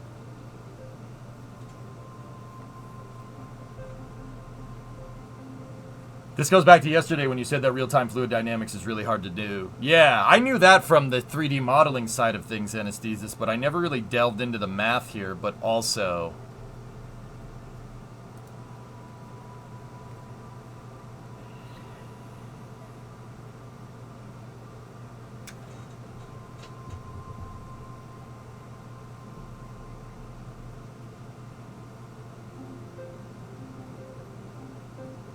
It all comes down to assumptions based on where you are in the flight profile. My professor told us he'd aced us instantly if we could write a proof for Navier-Stokes.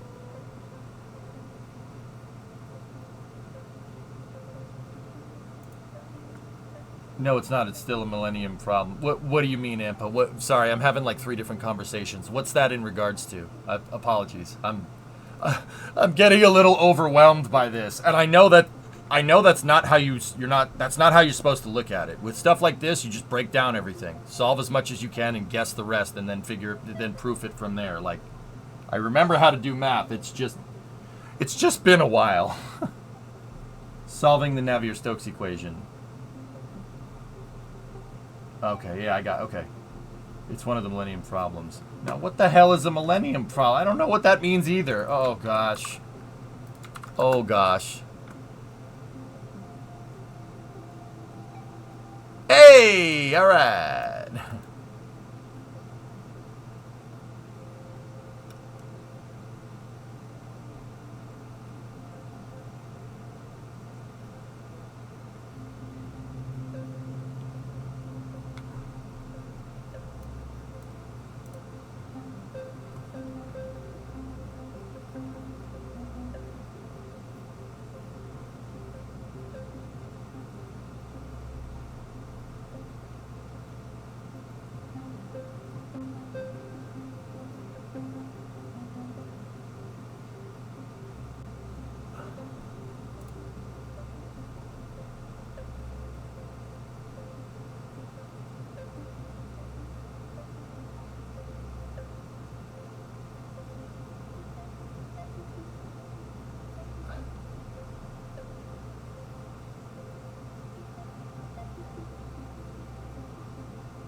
What the really?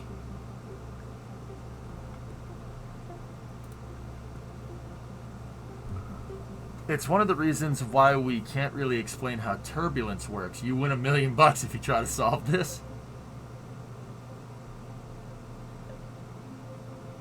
Ampa and everybody, I'll be honest with you, I have ideas about this, but I'm shutting up. I am so far out of my wheelhouse here that I'm pretty sure that any rational idea that I have for the rational math jokes is probably not correct.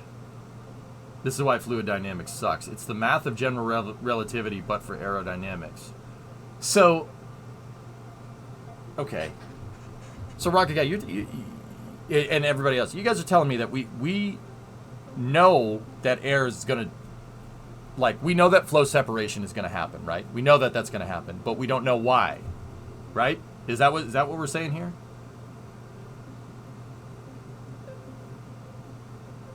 The best forecast for turbulence is having a guinea pig go out to check.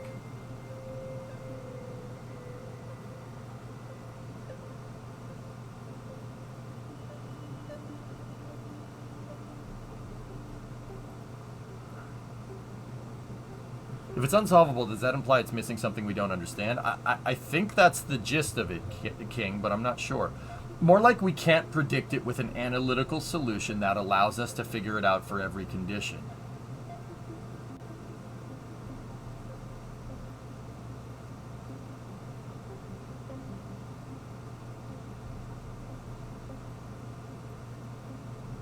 So, Rocky, you're telling me for basically the entire existence that the airplane has existed, so, like, let's say 1903, I mean, a little bit earlier if you count 14 Biz and Santos Dumont, right? But since the Wright brothers, we've just kind of, you know, you can get it to a point, but it's basically been like eventually you're just going to have to put it out on the runway and figure it out that way.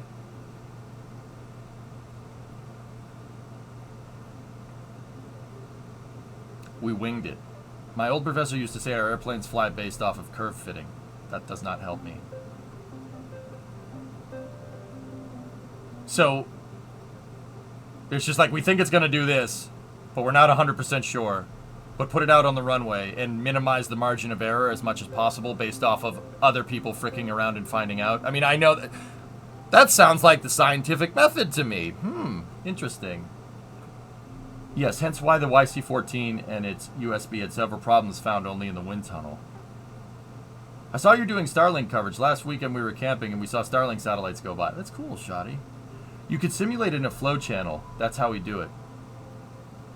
So, yeah, you basically can't do all the analytics with the, or not analytics, you can't do all the analysis with just math. That's why, or else we would do that, right? Like, eventually you gotta have a subscale model or a wind tunnel or make a prototype, right? Like, that's, I'm just trying to, I mean, I know how testing works with rockets, but yeah, I mean, I guess I've never really bothered to ask that question. If you look at the YC-14 WikiLeaks, the last paragraph of the development section explains the issues they found not originally found with the math. Okay. God damn math. All right, let's see.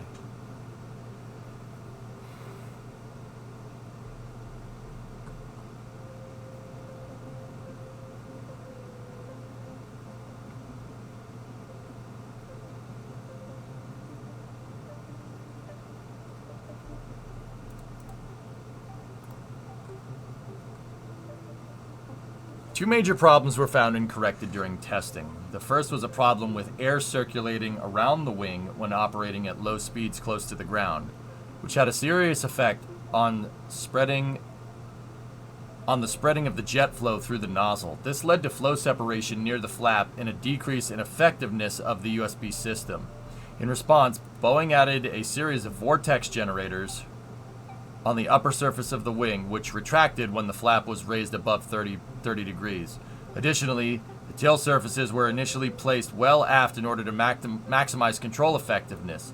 This positioning turned out to interfere with the airflow over the... What the What?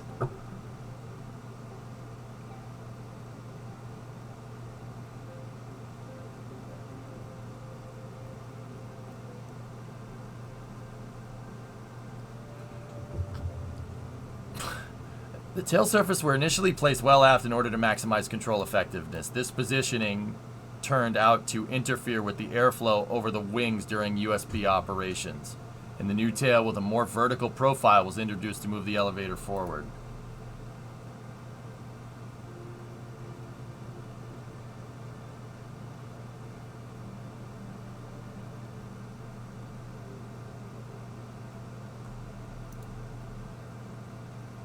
They're talking about this thing. This thing back here is interfering with the airflow over the wing when the blow through flaps are being used. That thing that's way over there. How the frick does that even happen? I have vortex generators on my C-182. Nice for short field landings.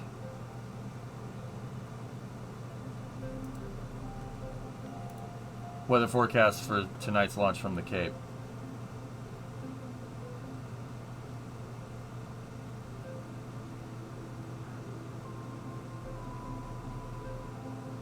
Math has no limitation unless it's a currently unsolvable formula.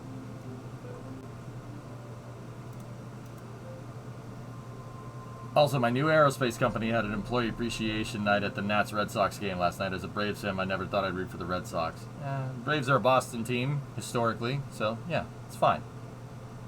Why does the rudder look like it's in 3 parts? I'm not sure. Maybe it's a speed brake. Here, let's see if the speed brake goes when they slow the plane down.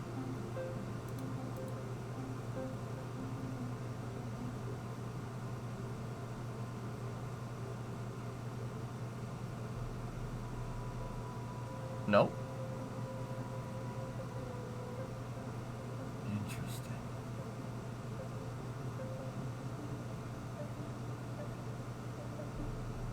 What the balls, man?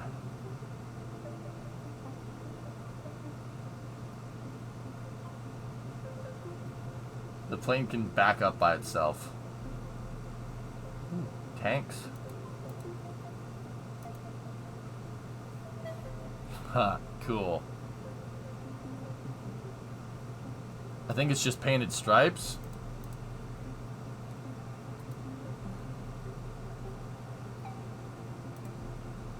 I don't know, maybe.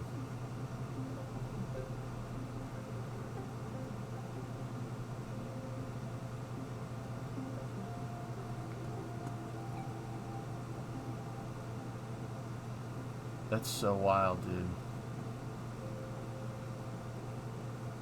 Okay, yeah, Bear, I got you.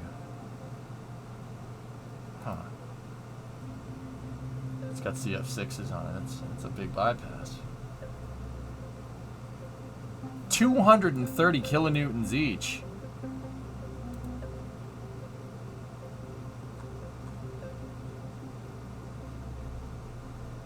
Wow. Yeah, those are super powerful engines. Is this what we're building? Yeah, Tessa, but it turns out that this plane is a little more complicated than previously anticipated.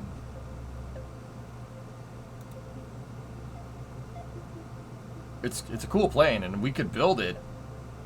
It's not cursed. So Tessa, long story short, the YC-14 has a blown diffuser on the wing, but it's a blown diffuser like in Formula 1, but upside down to generate lift instead of downforce. So the idea is that this plane with this really tiny freaking wing can, well, here, I'll show you. Watch this.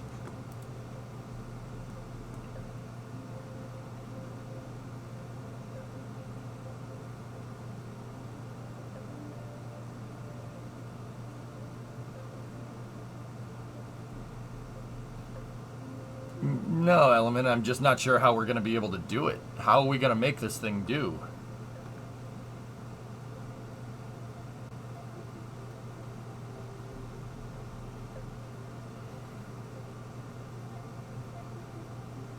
Watch this part.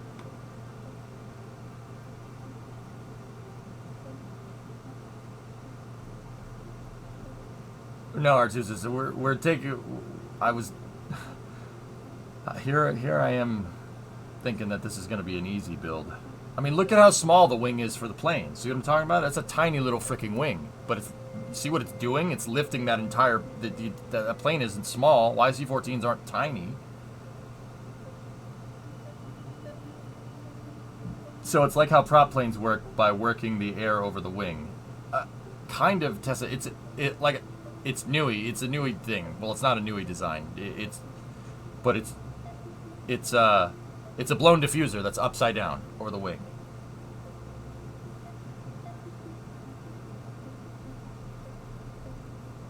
KSP doesn't understand the whole exhaust blown aspect.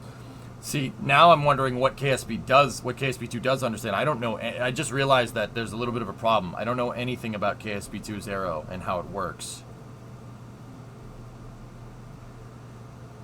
I'm going to go ahead and guess that it probably doesn't do the blown flap design. I'm pretty sure. Look, the plane has enough reverse thrust to literally go backwards.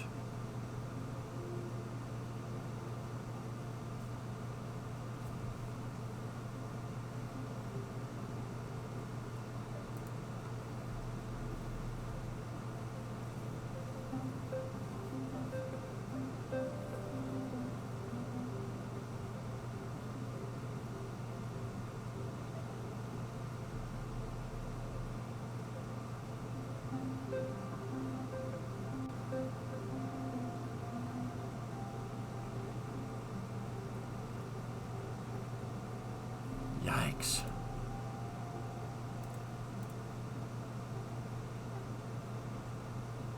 Discovery, go at throttle up. Urbanus, keep up the great work. Thank you. Look at that thing. Whoa!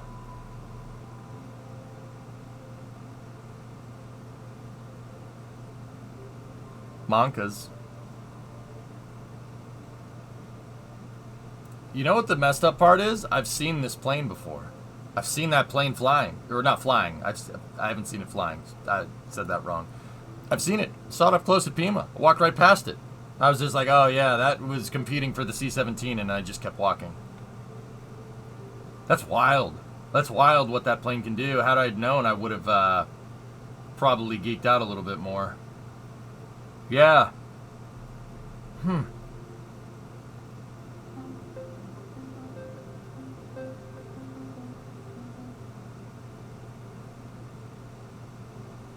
Alright, well. Let's get going. Let's try. See what we can do with the editor. Nope.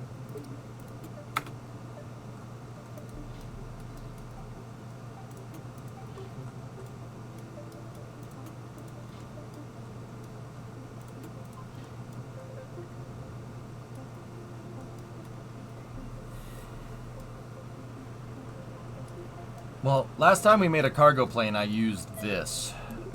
No torque authority.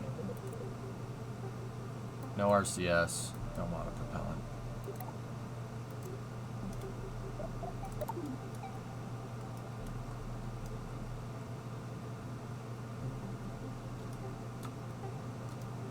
It looks like an engine forward version of the A-10. The A-10 sucks the air over the top of the wing. This blows. Yeah, kind of, yeah.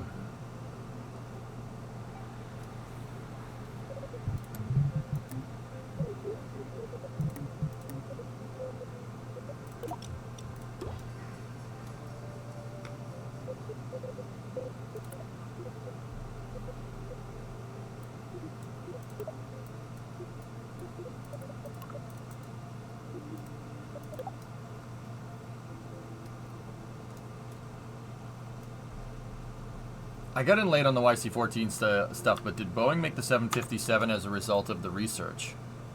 I don't know.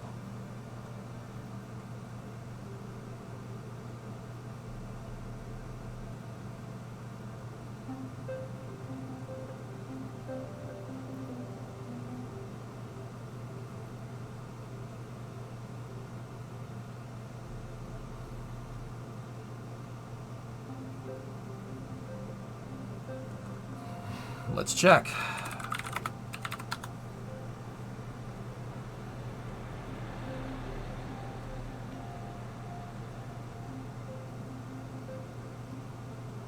Boeing began considering further developments of the 727 designed for short and medium routes. The Tri-Jet was the best-selling jetliner of the 1960s and a mainstay of the U.S. domestic airline market. Studies focus on improved on the 777.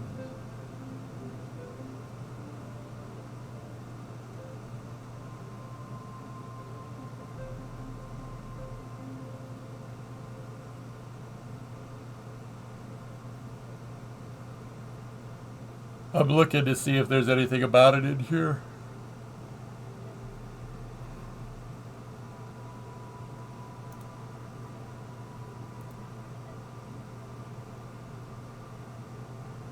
I don't think so. Here, let's just see if YC14 is in here.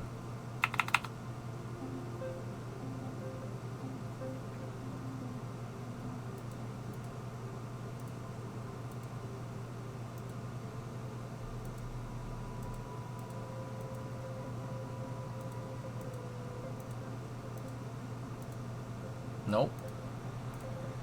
No, I don't think so.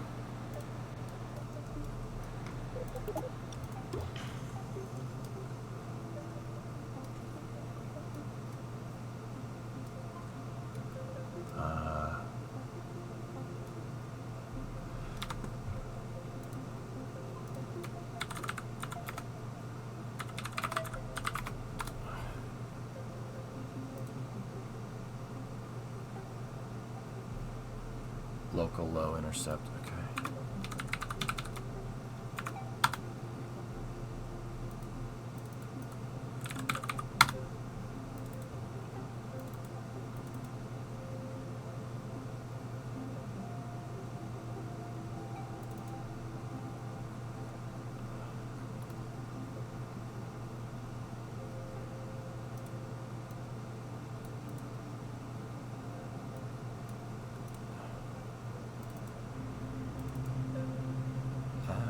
Yes, here we go. I have another plane that's kind of similar to this, and I'm thinking maybe we could use it.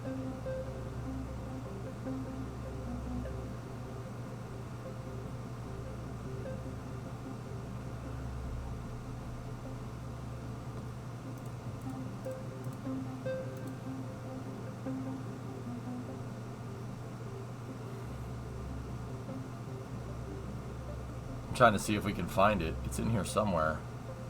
You know what? Let's just go load up that save. Hold on.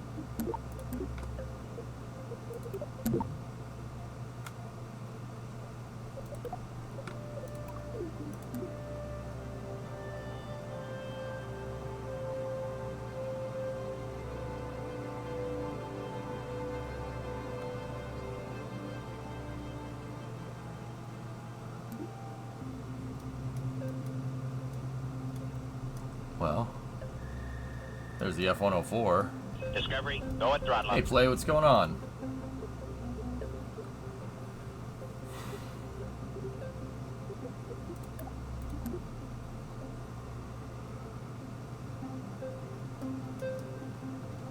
There's the F4. Must not be in the save.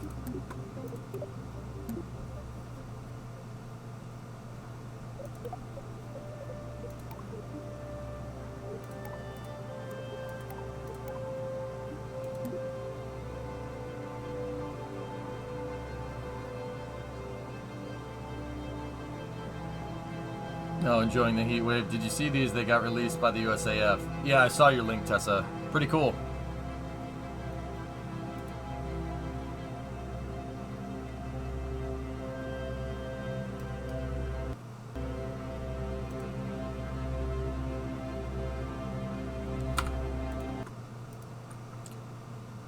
Okay. Jeep question. The shop put new hoses in, charged it and everything, but the compressor isn't coming on when they switch it on. Electrical issues. They are asking if I want them to diagnose to try and fix it, but it might take a while to figure out.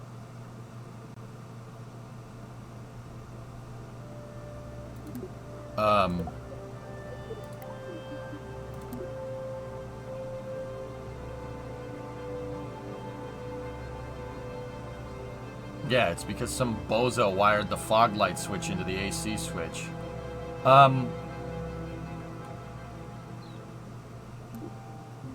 Yes, they saw the same thing that I saw, dude. That atrocious thing underneath the battery tray, dude.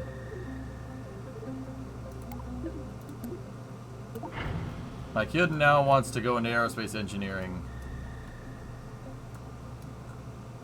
Denny, your kid wants to go into aerospace engineering, and way back when he was drawing KSP-1 stuff years ago, remember from years ago a tweet I showed when he was 10, excited for his future. That's cool, Denny. They said it looked like it had a new AC controller. Something is weird with your AC harness, man. I don't, like I said, the previous owner did some weird stuff, dude. Or maybe it wasn't him, who knows.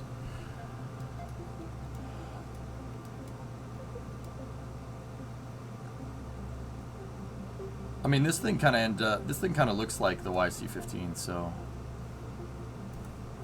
I wonder if there's another one. Do I have another airplane in here? Should I have them keep working on it?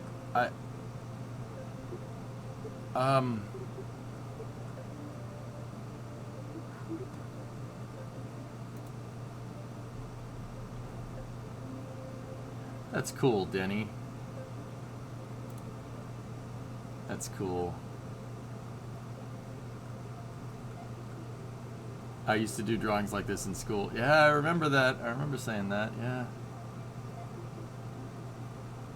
Awesome.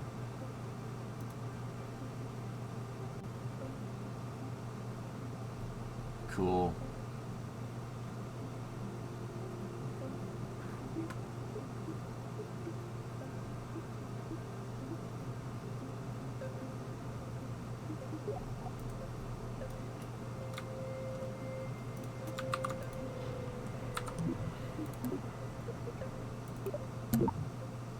Those little impacts you made on people, proud of you. That's the whole idea, Denny. Thanks, man. I always like hearing the end result or getting that type of feedback. That really makes it all worth it, dude. S-Master, if you have the cash, yeah, I guess. I mean, I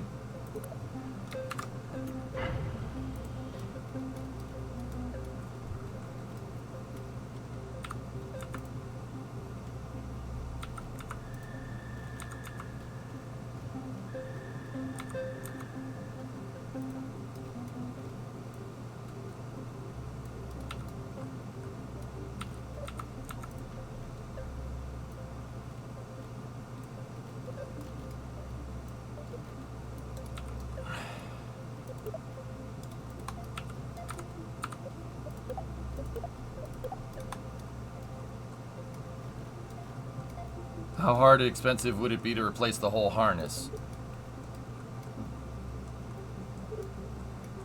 I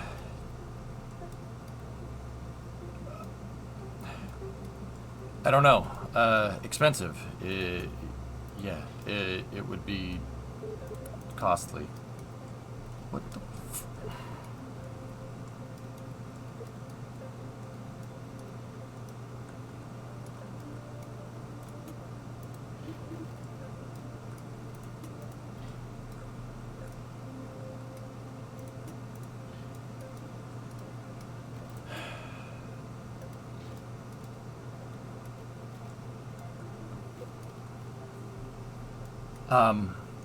it really depends, dude. Do you, like... I'm sorry, these camera controls are killing me right now. I did get a plane, which is good. Guys, you don't... The wire harness doesn't need to be replaced. What needs to be done is that you need to take all the sheathing off of the wire harness, and you need to find wires that are frayed and or broken, and then replace those wires. Replacing the entire wire harness, I mean, that's kind of like that's the nuke everything from orbit problem. You don't do that with cars. That's not really that smart of a thing to do. Because, yeah, taking that whole thing out would be a pain in the butt. But unsheathing it is also a pain in the butt.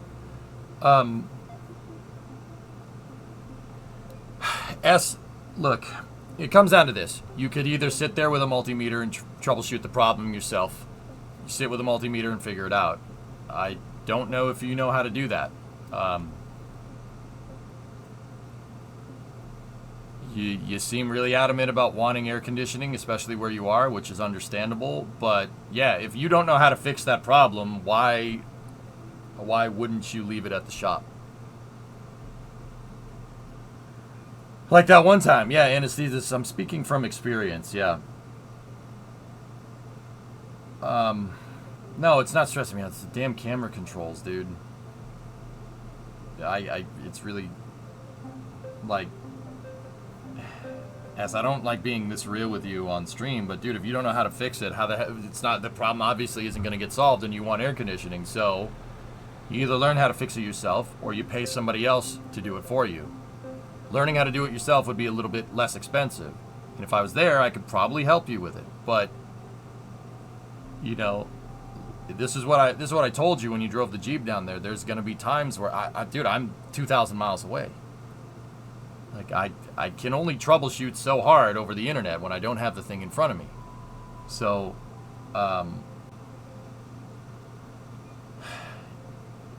you either get to step in and learn how to troubleshoot hot 12 on your AC compressor, or have them do it. If you're busy taking photos, you're down there and you're down there getting paid to take pictures, so that should be priority one, so I would just have them fix it. But that's going to get expensive.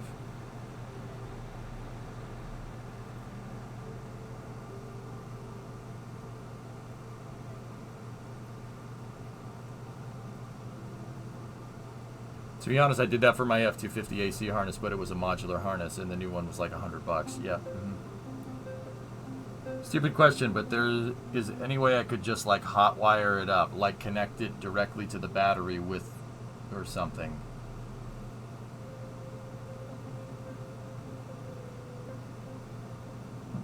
What? No. I mean, yeah, of course you could, but why would you do that? What, like, why would you do this? You want to wire to constant 12 that will drain your battery overnight, because constant 12. Yes, no, don't do that.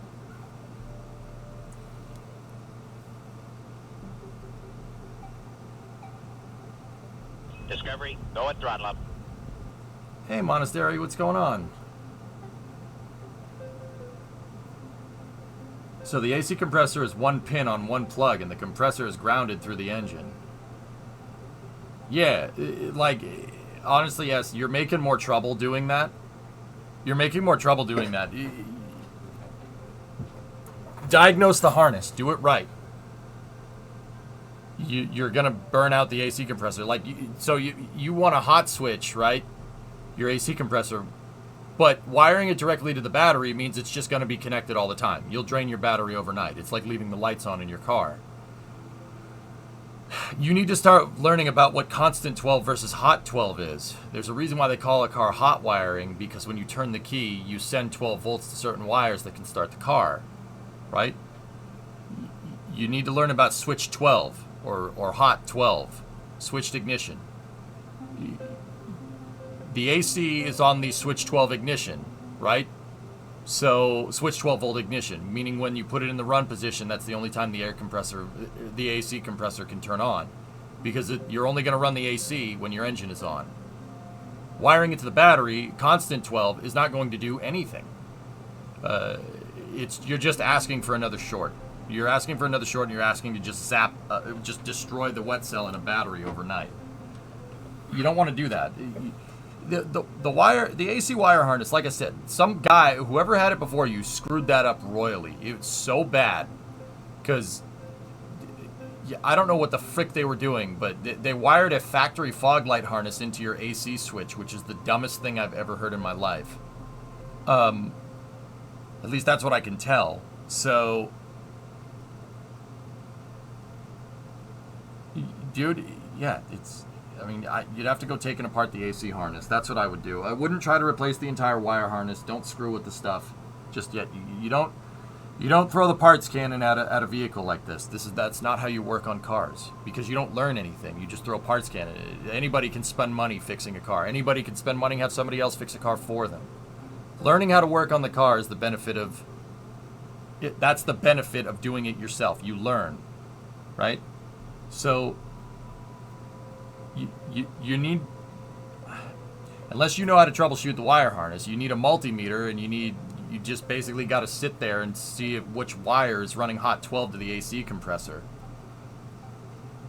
Because this is very general. How this works is the battery is wired on the ignition switch, the thing you turn the key, right? When you turn it into the run position, it's going to spread power to certain components, right? One of those components is that AC board that's on the dash, fan speed, temperature, where it's going, right? It'll send power to that component. And from there, that component will send power to the compressor, right? So I guarantee you, from what I saw on your truck, it's something that's going from that switch to the AC compressor. I think it's right next to the AC compressor, because some guy has basically hot-wired the car, hot-wired the car so the AC turns on the fog lights, which is stupid, because you spliced it off of the AC compressor. So now the AC compressor is not getting the draw that it needs, and you're screwing up more lines by having them have a higher draw. That's bad. That is very bad that's probably why the wire harness is so screwed up, because somebody spliced lights to an AC compressor line. Wait, the mechanic called the AC is all good. It was missing a high pressure sensor. Yeah, Sawyer, that's what I would do too.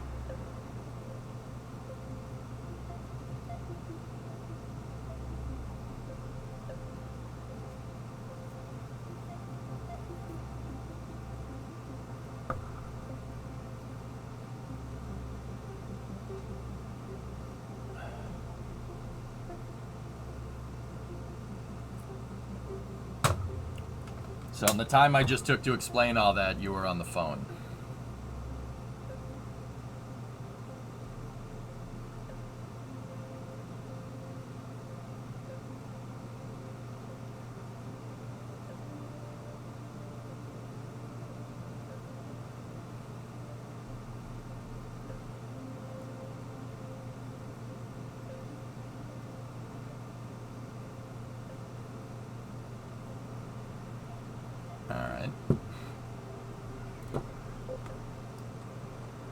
I'll watch the VOD. I know.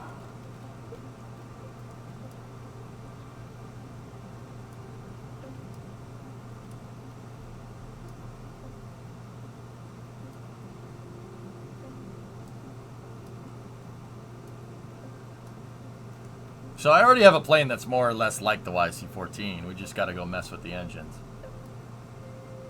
Dump that coffee, get yourself a nice glass of scotch or two. Yeah, no, it's... like, yeah, I mean, I guess this is for everybody. This is kind of the reason why I was saying it. It wasn't just for S-Master, guys. Like, I don't know about you guys. I don't like people working on my stuff for me. I really don't. That is one of my things that I don't like. Now, don't get me wrong. Stuff like electrical on your house, like an electrician, something that you need like a license for, electrician, plumber, stuff like that, HVAC guys. I don't mind having those folks come and work on my house because you need a license for that. But with that being said, working on your car, fixing like your lawnmowers, snowblowers, stuff like that, just general work around the house and general working like maintenance and working and troubleshooting stuff, like your own stuff, like I don't like other people working on it. I don't take my car to the mechanic. I don't like doing that. You know? I like fixing my own stuff, you know? Not hating? What are you not hating about Legendary? Like, yeah, it's not... Yeah, that's why. Like, I mean, you could fix it yourself. It's not that complicated. Or you could just pay somebody to fix it. Like, whatever. The only reason I let a mechanic work on my truck is for, like, an alignment. Yeah, there you go. Not hating, but Ford over Chevy. I like Ford for not the reasons that you think. Legendary. I like Ford because Henry Ford invented the moving assembly line. One of those civilization things that we depend on every day to get what we need, and everybody takes that for granted. The moving assembly line, yeah, most things are made with a moving assembly line nowadays. Discovery. That's going kind of throttle up. important. That being said, I like all cars. I just like Ford the most. By the way, you don't need an electrician's license to work on your own house, just to work on others. For granite. Yep. You're a Honda guy? Legendary. I have my Ford hat, but I'm not going to sit here and pretend like I wouldn't take an '01 Prelude with an H22 in it. Yeah, see? I know most cars. Or a Teggy with a B18 in it. Or an EG6 Civic with a B18 in it. Now we're talking. Or no, EK. EK would have that one. But yeah, no, I like all cars, man. I just like Ford. Ford is my home.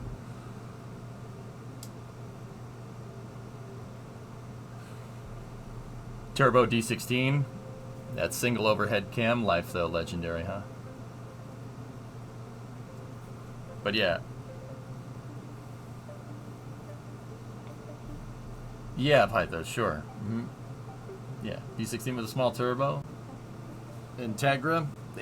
My one rule, legendary, is that if I was gonna get an Integra with like a, what is it? It's a B18C, right? I would want the JDM Honda kit for it. So I'd want the Honda Integra because that's what it is in Japan. I'd want the JDM kits for it. H22, if you know, you know. Yeah. But yeah, no, I owned a Honda, dude. I owned Hondas before I owned Fords. I like Fords because of that. Ford is my home. I like Mustangs and stuff like that, and trucks too. So Honda doesn't really have much in the way of a truck line. So, but yeah, it's working on your own stuff, dudes. It's important to have marketable skills like that. You know, not marketable skills, but it's important to have skills that's like just. Being handy around the house is super, super useful. You save tons of money doing that. You had a dual overhead cam? I don't know. I don't think they made a D series. I didn't think they made a D series with dual overhead cams. I thought that's the difference between a B and a C series. Or a B and a D series, but man, whatever. All good. So, legendary. The last Honda that I owned was a 2002 Accord Coupe with an F23 A5 in it. And a junky automatic 4-speed behind it, but those cars are cool, man. The one with the NSX taillights, those are cool cars. I like them. I would like to, I'd like to buy another one and do a J32 swap from an Acura CL with a 6-speed in it. That would be cool. It'd be a cool swap. I'll get back to that one of these days. Is an old Teggy motor? Cool. Yeah, man. Honda and Acura is cool. Good stuff. By the way, if you ever need an alignment on your F-250, you need to take it to a semi-shop. Normal machines don't work.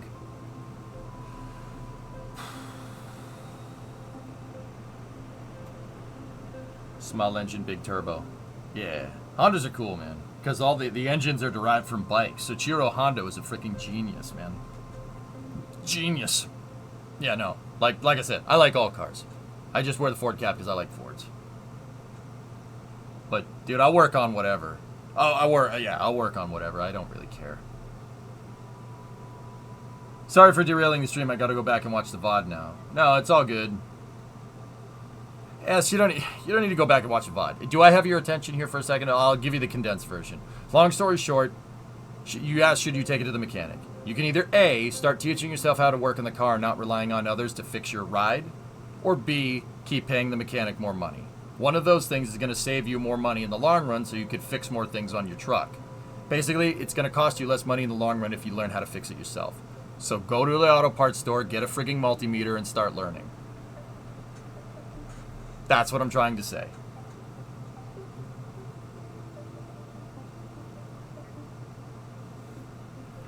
No, sorry, I'm getting a little antsy because of the damn camera controls in this. It's really, really hard to do this. All right, so YC-14. So I'm going to start with this plane chassis here because this is kind of similar to it.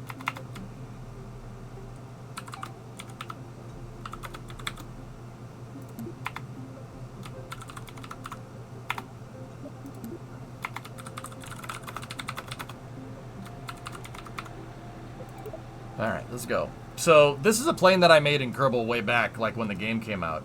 The fuselage is more or less the same, so we're going to use that. So, but we need to get rid of the wing, so that's what I'm going to do. And we need to redo the tail a little ways, and we probably need to redo where the landing gear is going as well. So, because we have an entirely different wing design here, so let's dump those. And yeah, the reason why I kept this is because I have the interior for it and stuff. So, let's roll. It looks like a BAE 146. Yeah, kind of.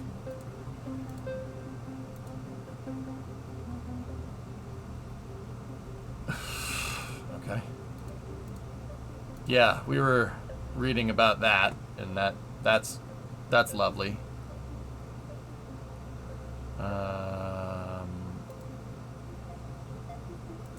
Let's go back to the YC-14. All right, so I don't know how we're going to mimic the blow-through flaps on this. I might need a fixed Juno engine in there in the design somewhere, but we'll figure it out. That's the plane I'm trying to make.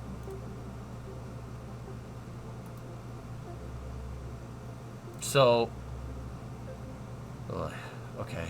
Yeah, let's roll. We got to get nacelles there. We got wings there. Yeah, dude, look at how tiny the wings are for a plane this big. That's very interesting. The blow through is really cool.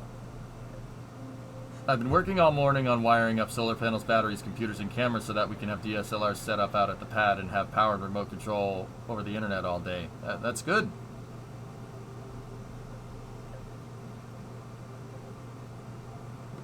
Well, premedicated, I'm gonna try. We'll see what happens. Now, the nose doesn't really look like that, but we're not really afforded much in the way of a cargo plane cockpit unless we want to use the shuttle, and I don't want to use the shuttle, so.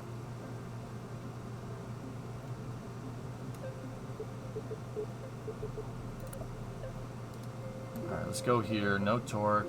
Auto propellant is off. All right, so.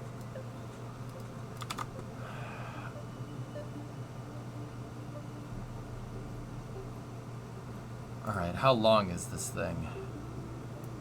It's 40-meter long, so let's go, calculator, 40 times 0.62, 24.8 meter long for Kerbal scale. Do we have, wait, do I even have length here? Oh, yeah, we do. Alright, cool. 24.8 is how long this needs to be. So let's go in here like this. Give me a cargo bay. See if we can get this thing to the right. Nope.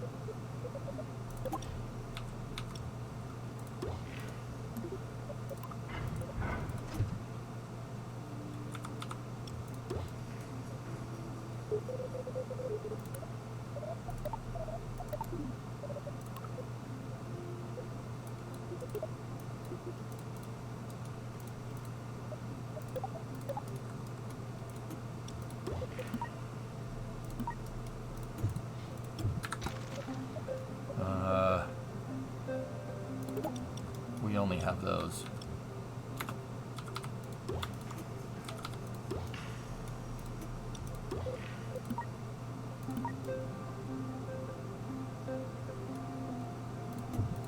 All right, let's put that right here like this. Put that one there, put that there, so we split the, that's gonna make this fuselage super floppy. Crap. I need to get a little more out of this thing. But maybe with the tail can get us that extra couple meters. So, all right, cool. Let's use the procedural wings to make that tail. We need this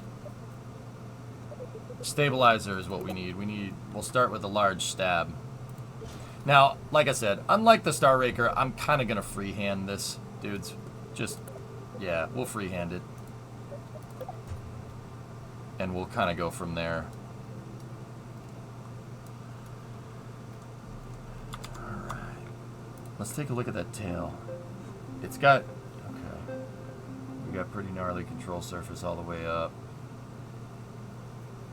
That rudder is in 3 sections, and then there is a whole kind of nacelle thing up here. My guess is that up there, this thing up here is for variable angle of incidence. So basically, changing the deflection on the horizontal stabilizers. Something similar to a C5 or a C17 has something like that too.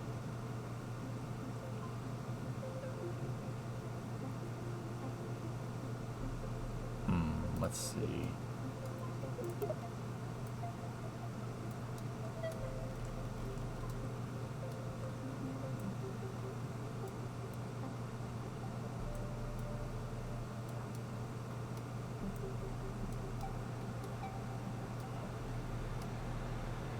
Talk about those vertical strakes underneath the wings. I missed what those are for. They're for the flaps, dude. Yeah, they're for the flaps, I think. I never really found an explanation for what those do. I think that's for the articulatable flaps, but I don't know for sure. Synergy, really? Come on. What's that, T-Man? Primary possible road closure for August 21st, 2023 from 8 a.m. to 8 p.m. Okay. Cool.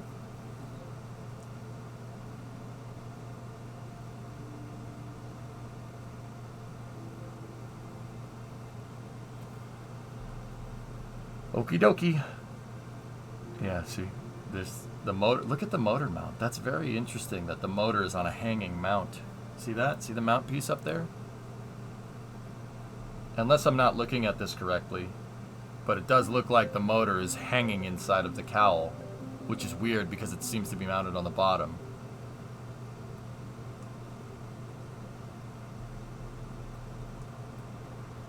Kind of bums me out that I walked right past this thing, Hellfish. I wish I had known. If I had known, I would have. This thing would have been. I would have been geeking out over this thing. All right, let's open the orthos in a different window here and go.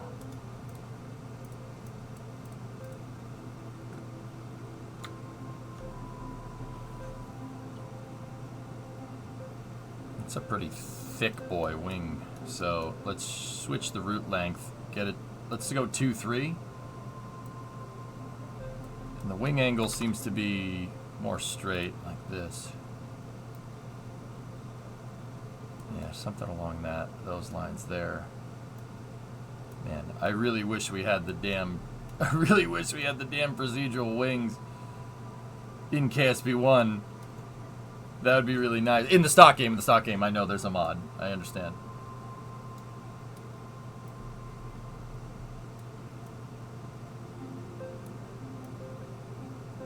All right.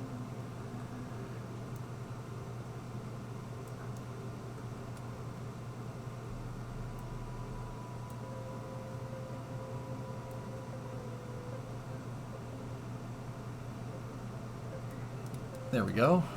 Okay, cool. Alright. That's good. Save our work.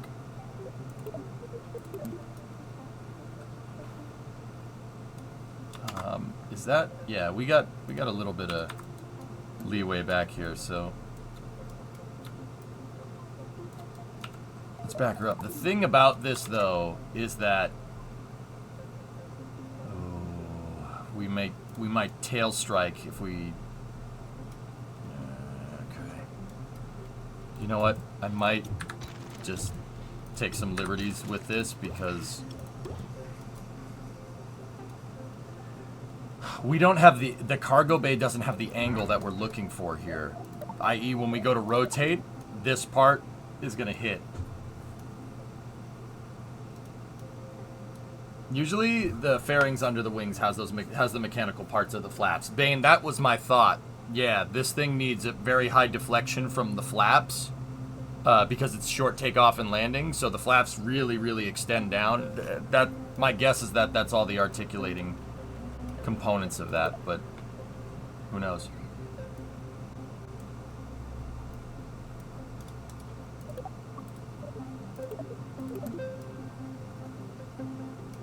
Now, okay, slightly anhedral on the elevators, which is interesting. Okay, give me control surface.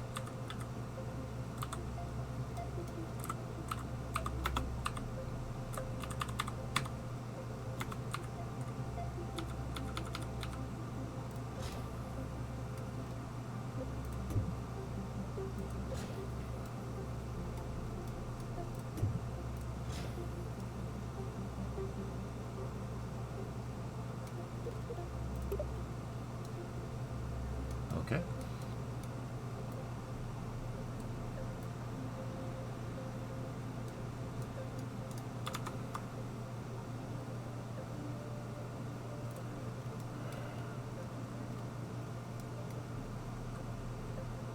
Wait, the wing doesn't.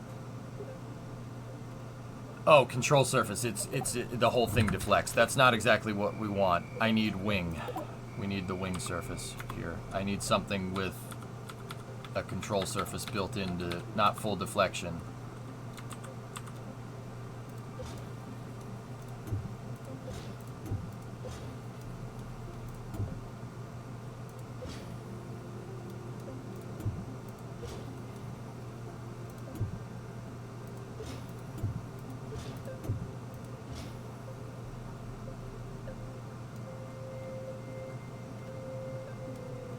Okay.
Now these ones aren't really thick wings, but I'm trying to. I think the tip length is a little bit smaller than that. There we go.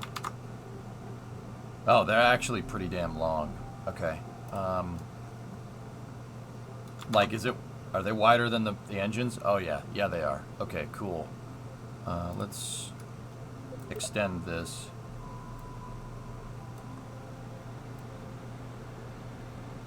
Yeah, there we go. Yeah, that's actually a huge rear elevator. Alright, that should be good. Now, we want to take...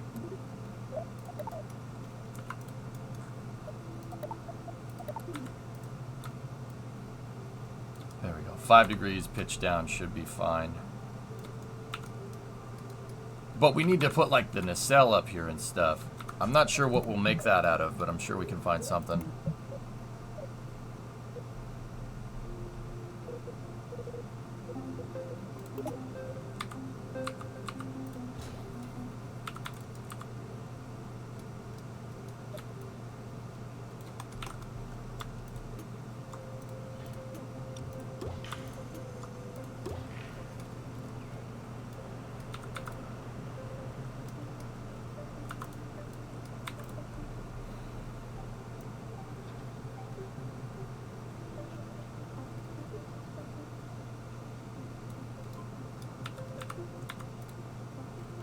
Alright, let's rotate this into position like that. I'm not sure how good of a nacelle that's going to be, but we'll see.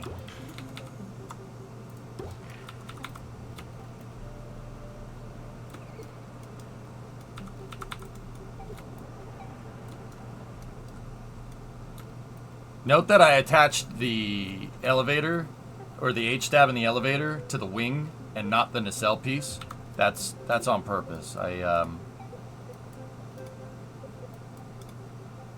not sure how structural that's going to be, but now we can add a bit of extra structure here for the wings itself by going in here and clicking on the nacelle.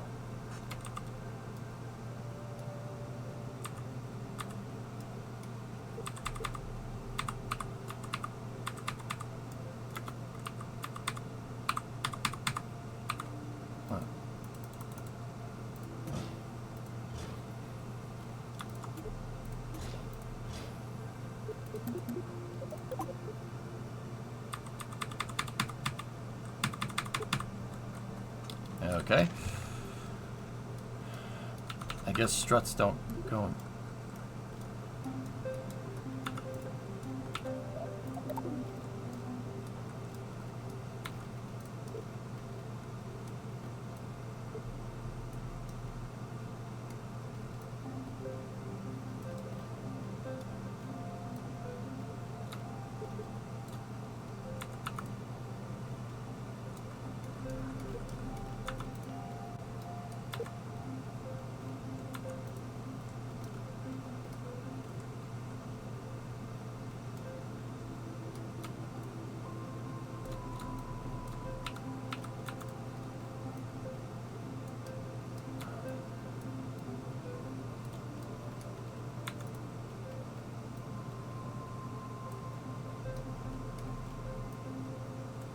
Okay.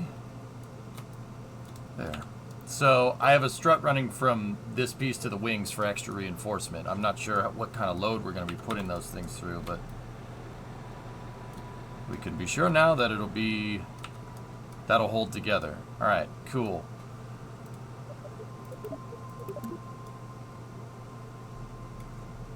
Pick your symmetry beforehand. Yeah, I guess that's what you have to do. All right. Let's roll. That looks pretty good. The procedural wings really make it really easy. I like that. Okay, so now, I mean, we got double bogey landing gear and a nacelle right there. And the wing is basically right where the fuselage starts to curve up. That's where, like, the base of the wing is. But see, we don't have the right curve. So our wing is probably going to end up, like, right here. So let's make the nacelles down there. And I'm going to use, I'll have the nacelles carry fuel. All right, let's...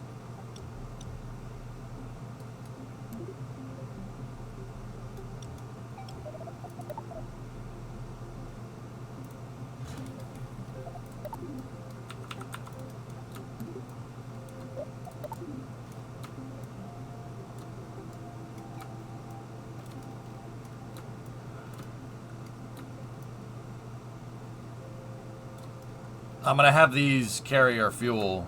I don't think we have wet wings. So let's grab this. Put that there. Put that there. Copy that. Put that there. Put that one right there.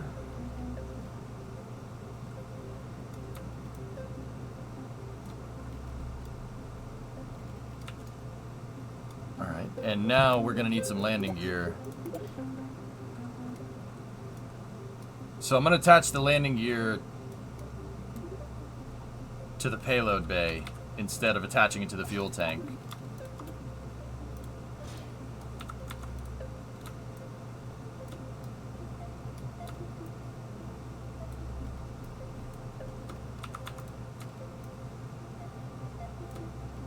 And then we'll... Discovery, go at throttle up.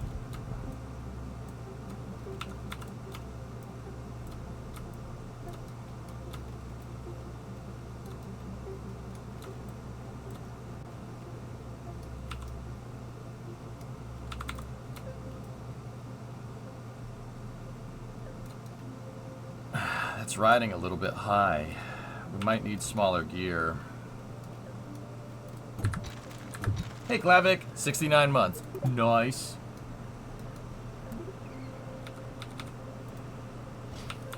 We might be able to fudge this by putting the low gear in here, like.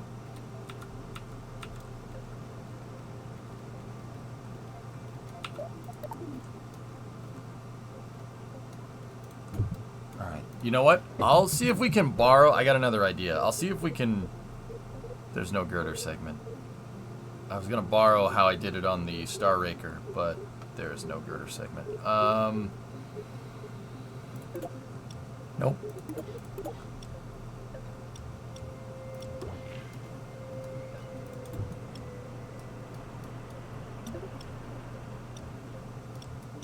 You can't radial attach those.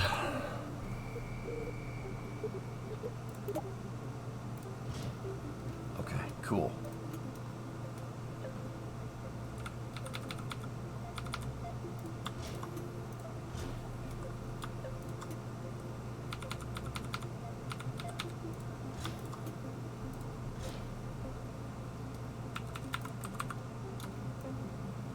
We'll make our own kind of little custom landing gear here.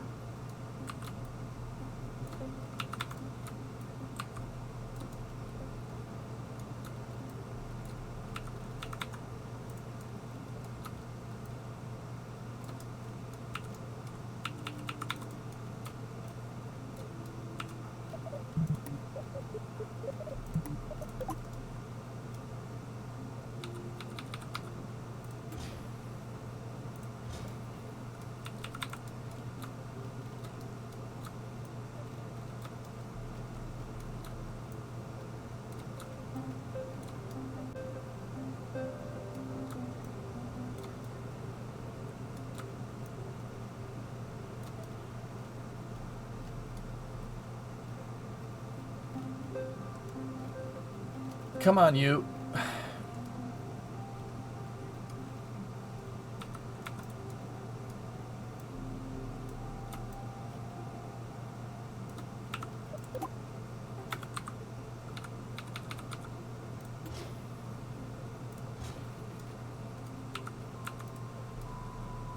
You know what? SXS's are right.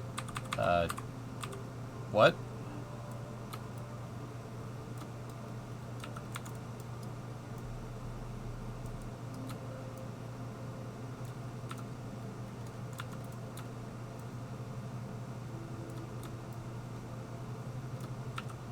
Side by sides. Oh. Wait, are you talking about like the outdoor, the recreational vehicle?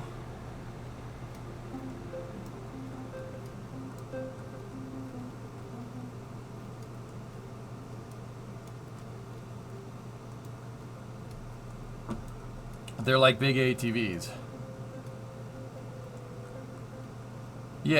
Yeah, I know what a side-by-side is, yes. Why do you ask?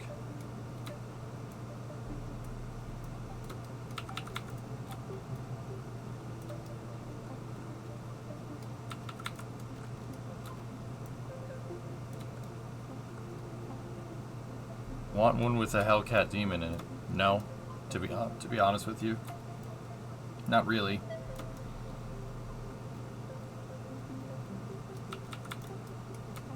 If I had one, Tessa, I would. I mean, that's funny. That's cool that somebody did that. But if I got my hands on that, I would take the engine right out of it. I would take it right out of it and put it in something else. I'd probably put it in the Coronet or something.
Hey, Jaywalk. What's going on, buddy?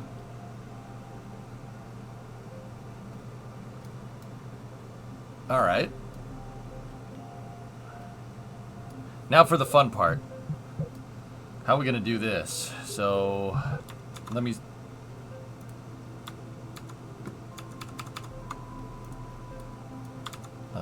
let's take a look.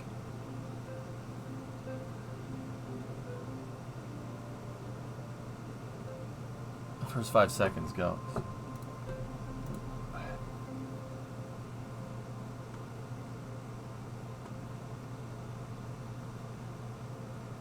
Cool.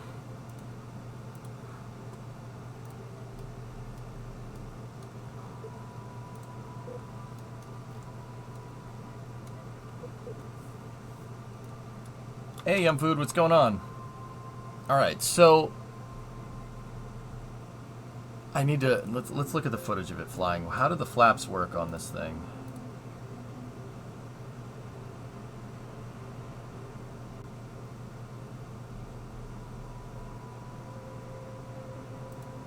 The interesting thing is that there's no flaps over the blow through right there. See that? The USB? There's no flaps right there. There's only flaps on the outside, so that means we're going to need to make the wing... The wing needs to be a couple of different shapes, but that's okay.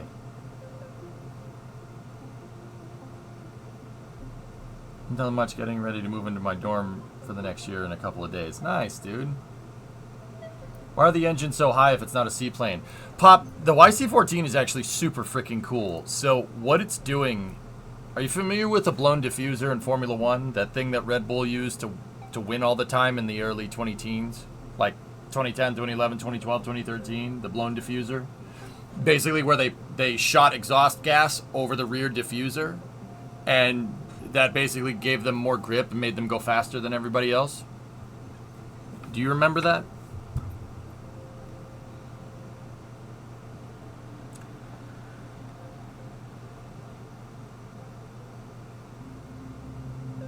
You've heard of it. Okay, so basically the engines are mounted up high on this plane because the exhaust from the engines is shooting over the top of the wing. The idea is accelerating the air over the top of the wing actually makes... Well, you'll end up generating way more lift. You'll generate way more lift this way. This basically allowed the plane to go from a start to take off in about, I don't know, I mean, how far do you think this is? 1,000 feet? Maybe? Watch. Those tiny little freaking wings generate insane amounts of lift. I mean, look, the flaps really aren't that big on this plane. See that? But it freaking flies like nobody's business. Hey, Envy, what's going on? The wings are very, yeah, they aren't long either. They're very, yeah, interesting, right? Look at that thing. Whoa! Is that cool or what? That's what I'm trying to make. Yeah, I'm not sure if we're going to be able to do this, though. I might have to fake it a little bit, but it should work.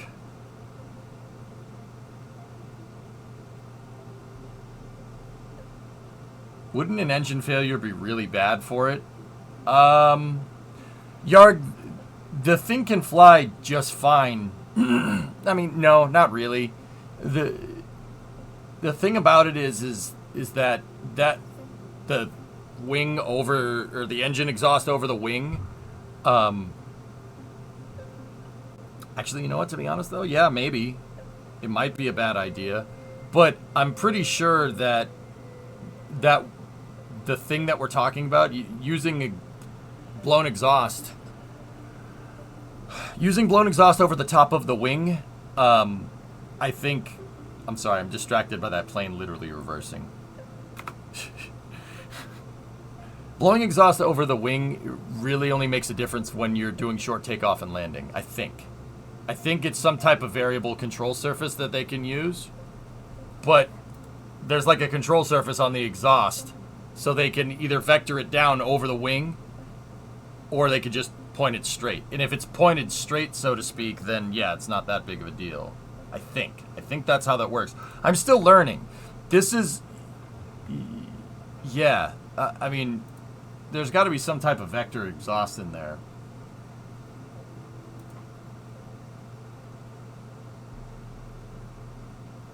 Yeah, see, that exhaust is really funky.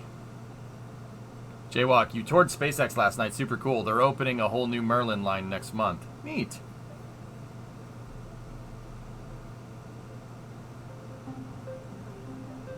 Yeah. So we got to try to make this. This probably isn't the best candidate for Wings Wednesday in KSP2. But hey, you know, whatever. We'll figure it out. It's fine. Okay.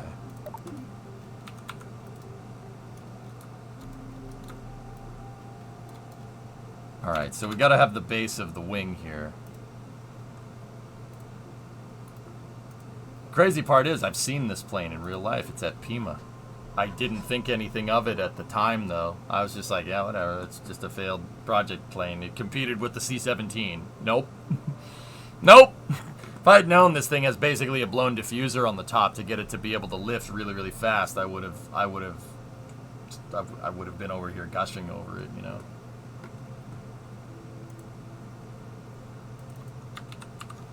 Yeah, see?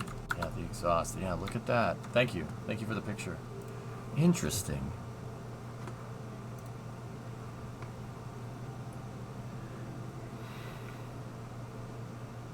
If there's some, Yargi, if there's some sort of articulation piece in here, and it does have those bottom stabs right there, this type of fairing usually houses some articulatable control surface, or flaps in this particular case. So if they can change that, right, then the exhaust, that's the control surface in the exhaust, so to speak. Does that make sense? Look at where the soot is. Yeah, no, I see it. I think they could change this. They could change that flap, which is cool.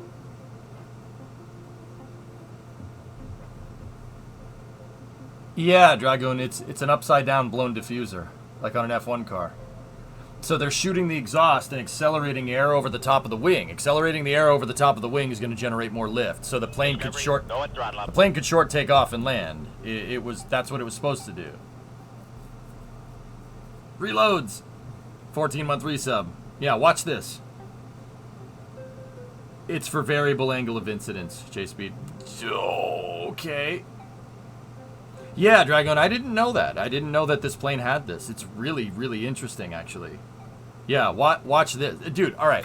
Look at that bank angle. Look at the bank angle. That's insane. 70-degree bank angle with full flaps. Are you out of your mind? If another plane did that, it would crash. Like, if you tried to do that in a C-130 or something, you'd fall out of the sky. Well, maybe not fall out of the sky, because it's a C-130. But, try to do that at like a, I don't know, Embraer 190, it would crash. The plane would just fall right out of the sky. It's built like a steakhouse, but handles like a bistro. What's up, Zeph? How you doing?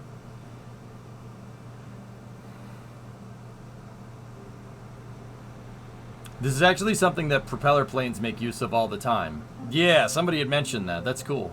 Yeah, look at that thing. Wild. Who isn't Canola, right?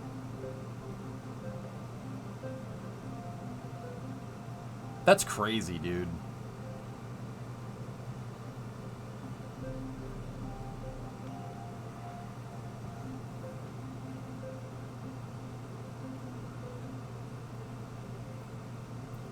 Dude. Yeah. See, isn't that freaking cool? That's really cool. C5? No, not at all. If you tried to do that in a C5 farm, you'd crash. This is a YC-14. It was supposed to be a replacement for the C-130, and then they decided they didn't want to do it. But, dude, look what that thing can do. Isn't that cool? That's really neat. That's really neat. I'm trying to make something like that over here in KSP. Check out the link I posted and the one below it. Sure. What's up, dude? Yep. Certainly some interesting vehicles.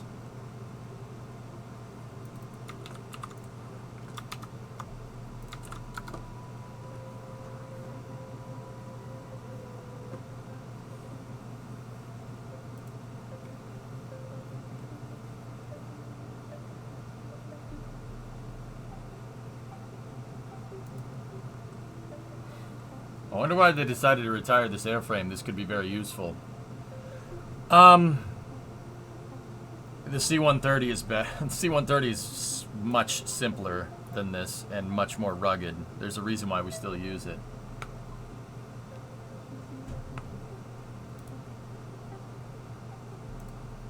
That's the plane that gave me the idea for the cigarette rocket.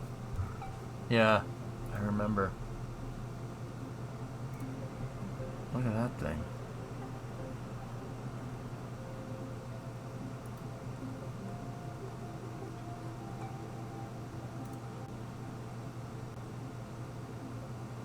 No, you've heard of tilt rotors, chat. How about tilt wings? Let's just tilt the whole thing.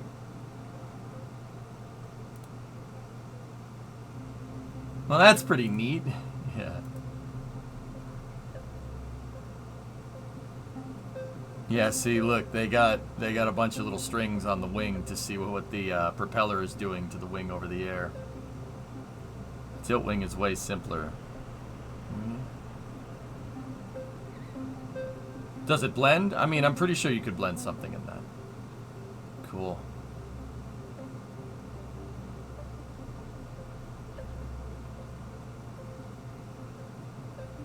Interesting. All right, let's keep going.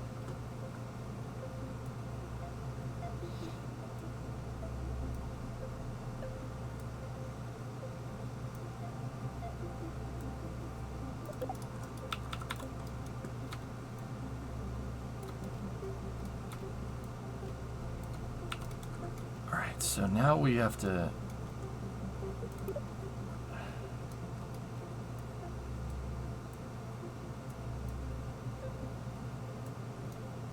we go. Sweet.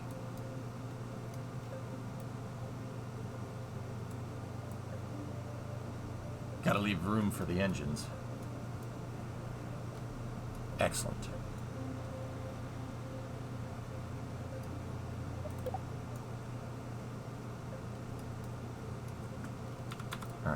Seems like that needs to be a little bit further forward, just a smidge. Okay, cool. So let's save this here.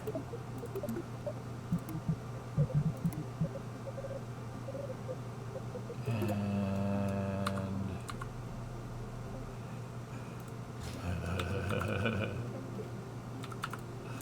this might be a little nuts for this.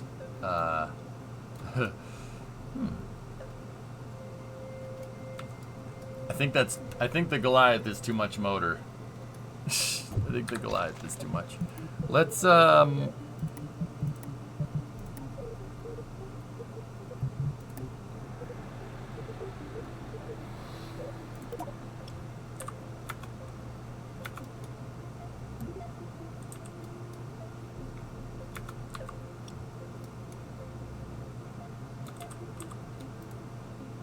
start with these.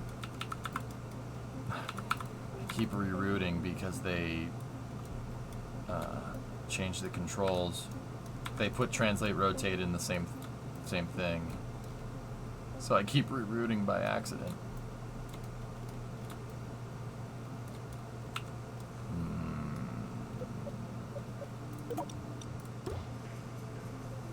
Those are too small.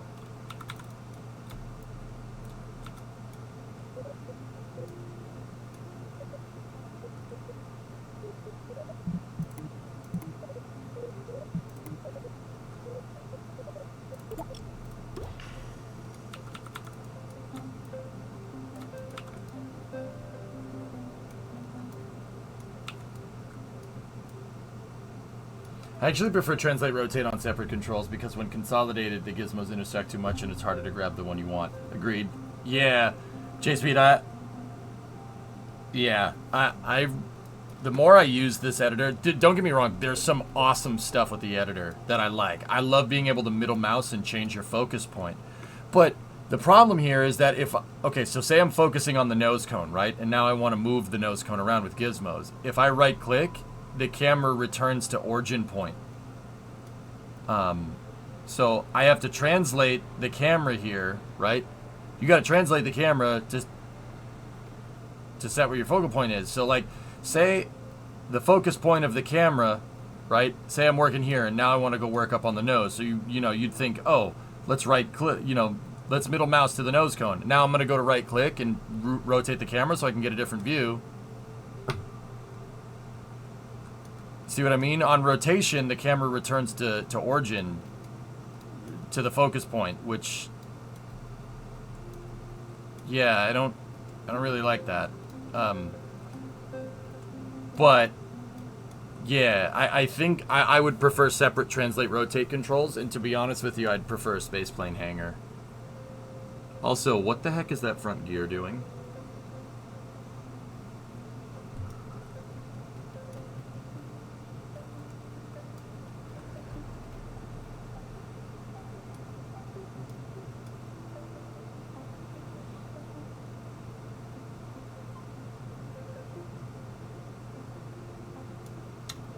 I won't read too much into that. But yeah, this is... the editor has a lot of good stuff, but I would really prefer KSP1 controls with these added features.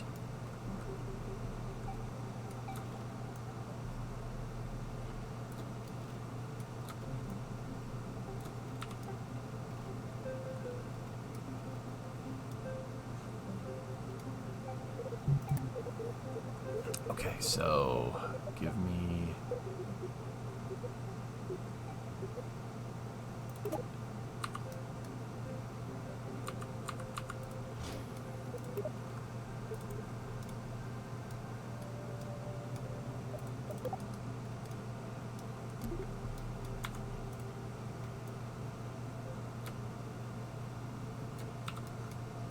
Actually, I'm kind of wondering just how this flies in general.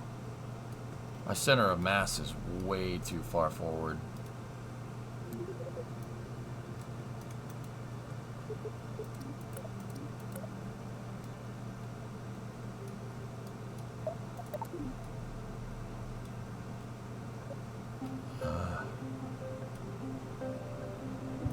Let's see.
I didn't put ailerons on it. I have to spread the wings again.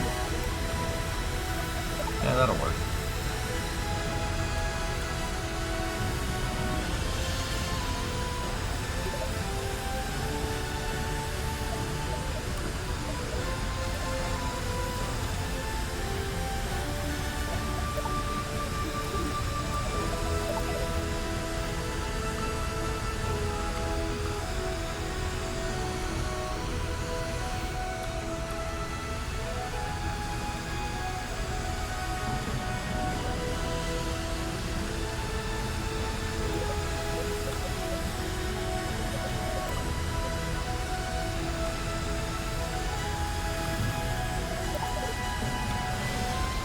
I don't know what that is.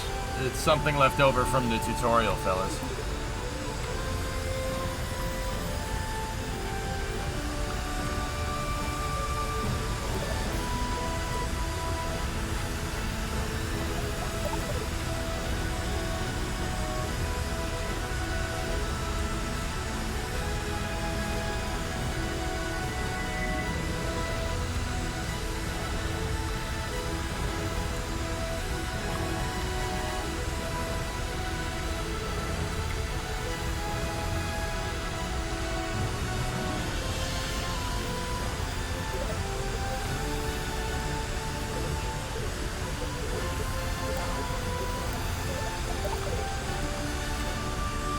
Alright, let's bring her in.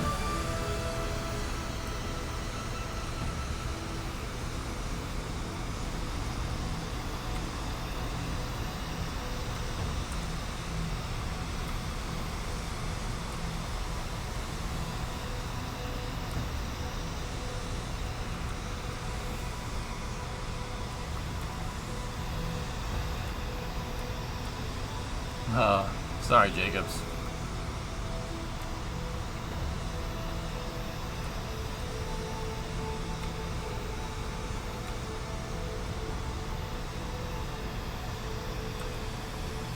Alright, let's see how short of a distance we can take off and land.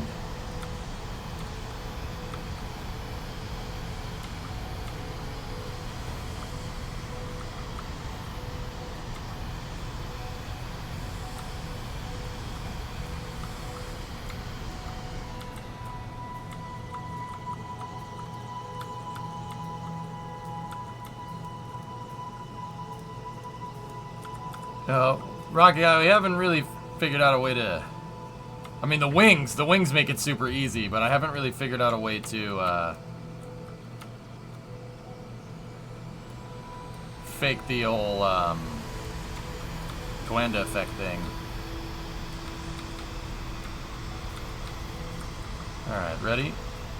Let's get over the runway, get the nose up. Alright, deploy the flaps. I mean, the flaps are our ailerons, so it's not gonna...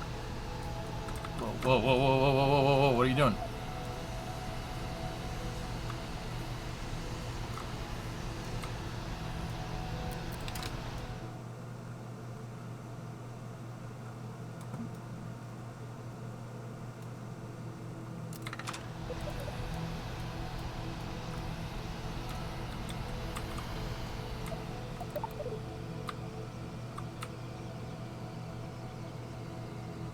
I have no idea, Yard.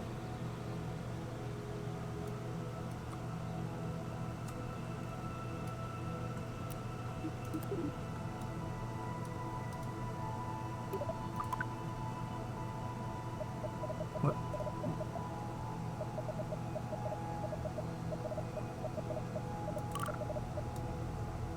Oh, it's still doing that. Okay. Yeah, that's what I thought. Okay, so the flaps don't deploy in symmetry.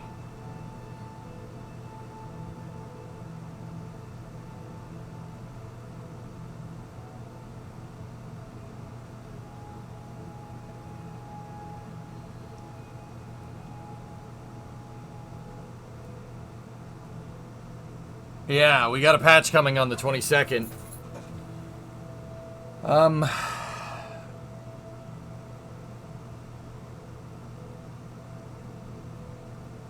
Okay, let's go back into the hangar.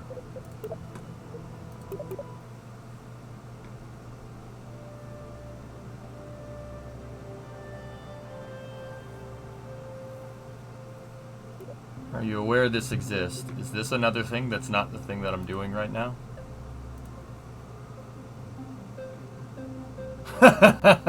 Nice. Yeah, that's cool.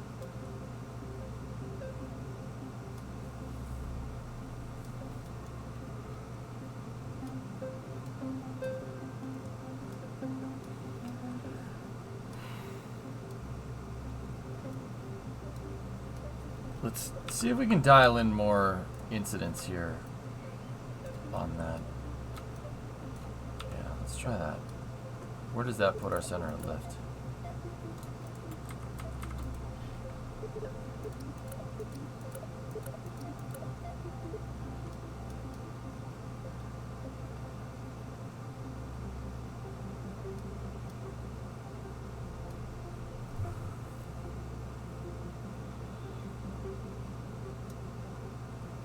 I'm not sure if that's going to get in the way of the thrust vector, Rocket Guy, but yeah. Yeah. I'm actually kind of curious what that's going to do. Here, let's see.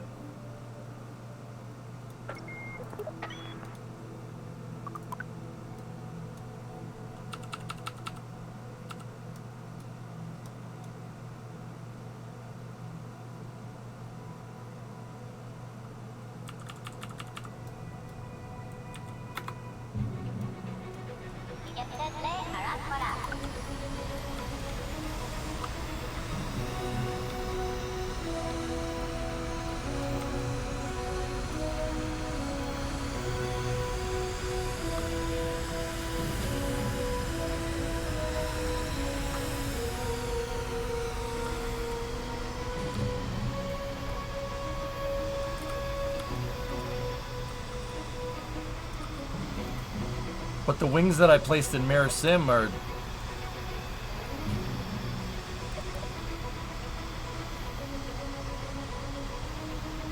What? What?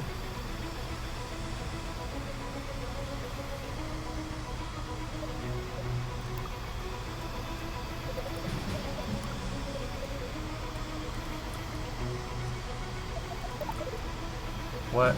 I didn't change anything. Why are they...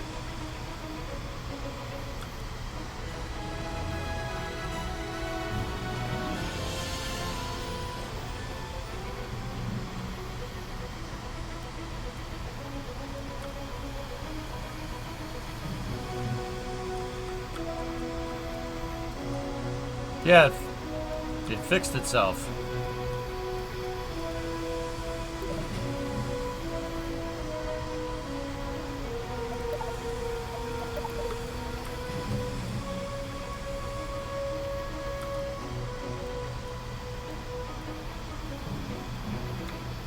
Alright, let's go out over the runway again.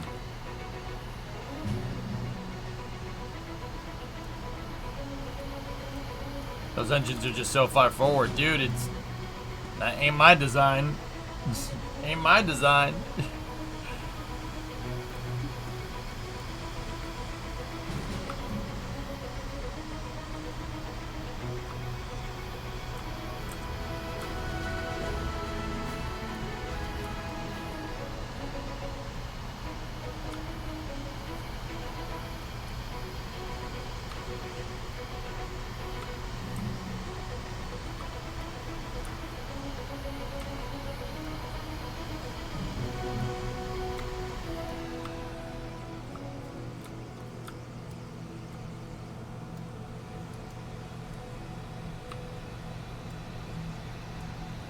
There's Goliath engines. Could use those.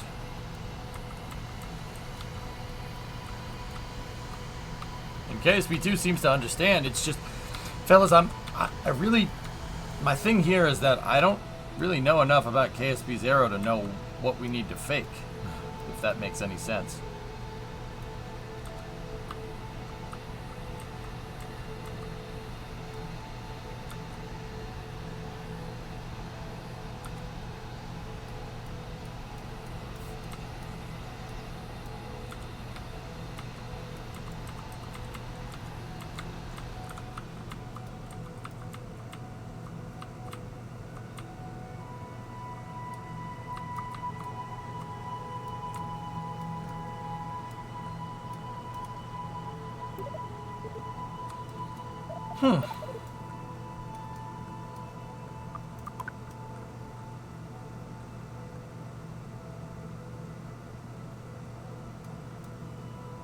Alright, let's keep going.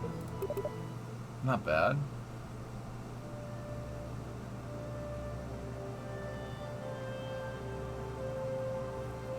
somehow landed on a carrier. The buoyancy is not in the game yet, Zeph. There's no buoyancy physics. There's just you float on water. Right now, at least.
I wish we could make the fuselage just a little bit skinnier. And it looks like the... I rerouted it again.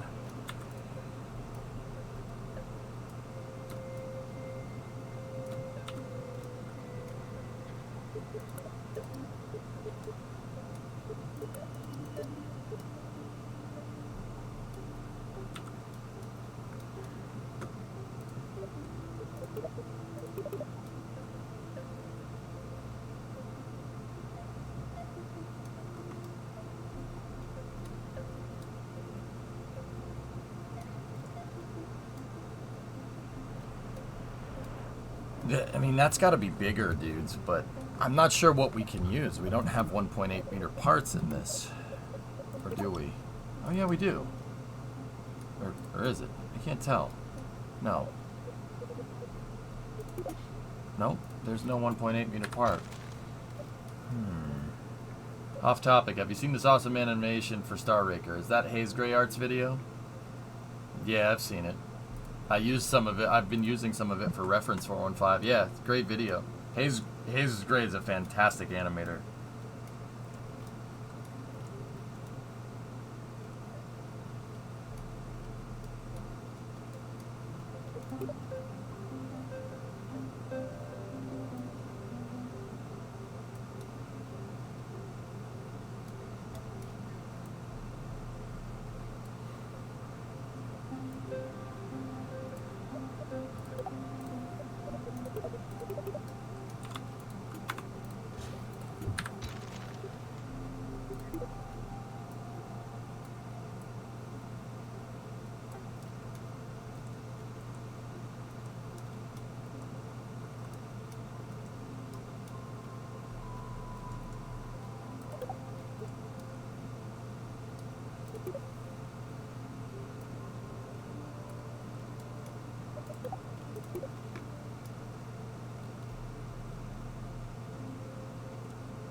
me 1 second, dudes.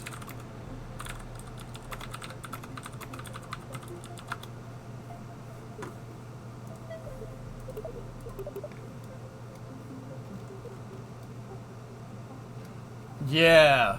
Yeah.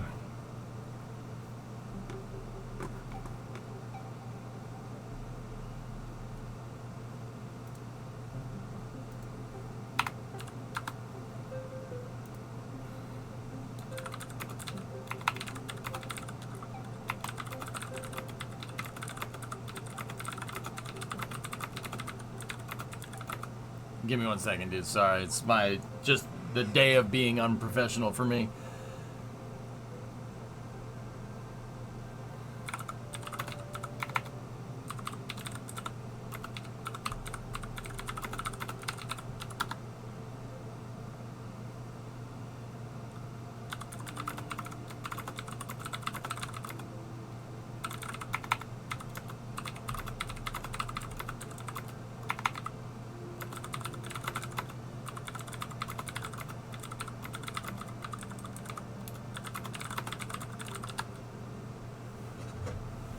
Keyboard ASMR. I mean, I know you like the clicky clack noise, guys.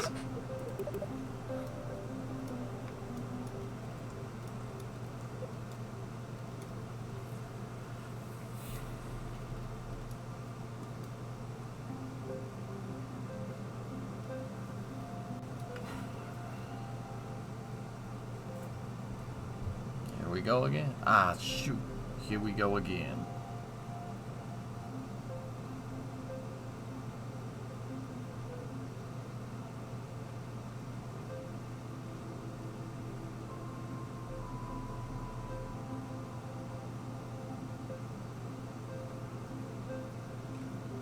New patch comes out on the 22nd, guys. I just kind of wanted to get a bearing on where we are with the game. I mean, I will say the wing designer, procedural wings, is 10 out of 10. You can do a lot of cool stuff with it. Just like in Kerbal 1, like if I wanted to get this shape, I would use a fairing. But the type of fairing that I need is a 1.8 meter fairing. But maybe we could use like maybe we could use this to get the right shape.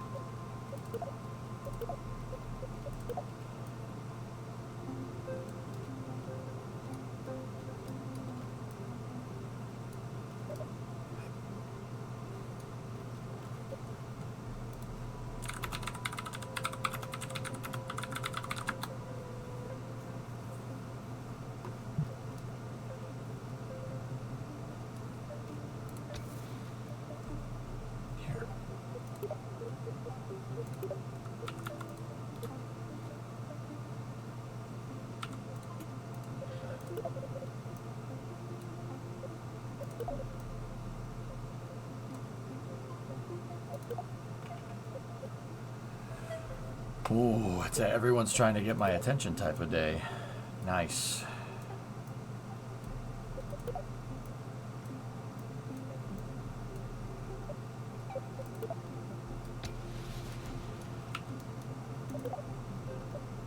No, no, no.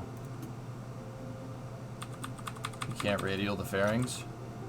I can't surface attach fairings.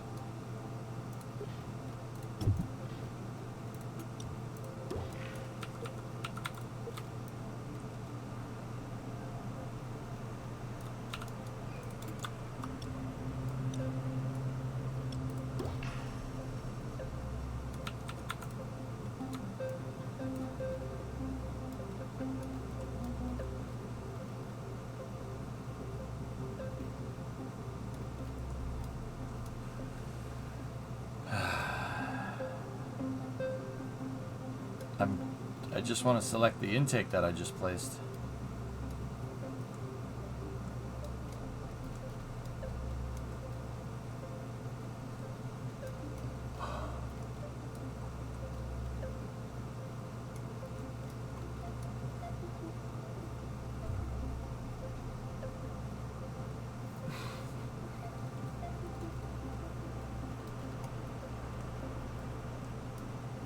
Move other stuff out of the way.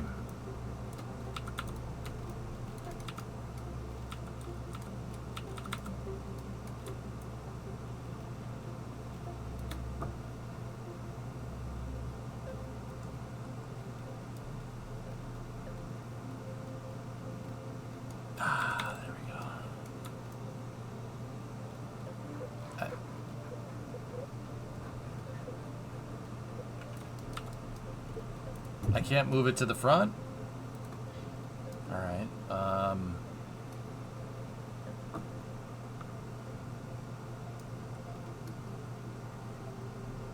Does the fairing... Do the fairings have interstage nodes?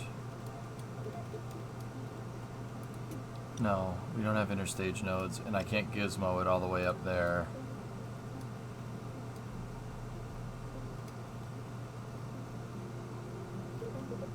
Time for an I-beam. Do we have the I-beam? Yes, we do.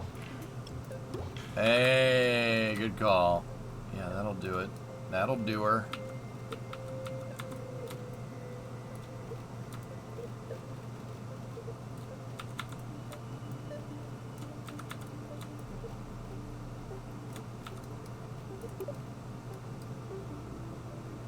Hey, alright. Now we're making some progress here.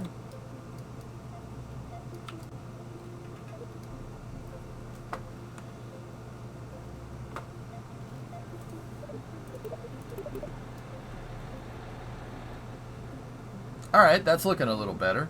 Alright, let's, wait, can I change the staging on the fairings?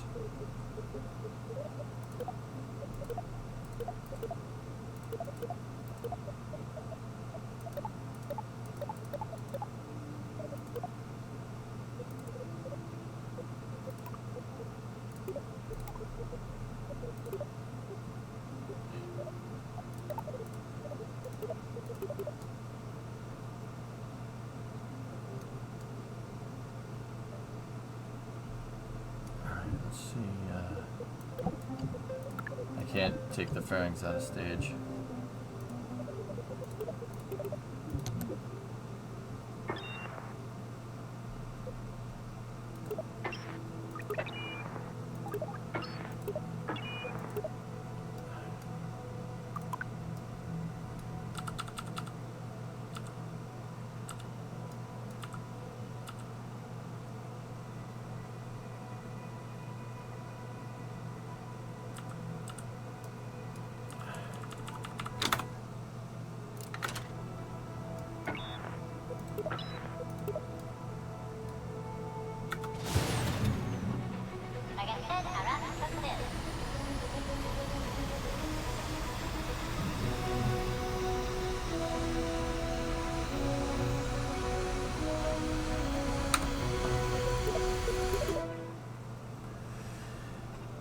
Landing gear didn't like time warping like that.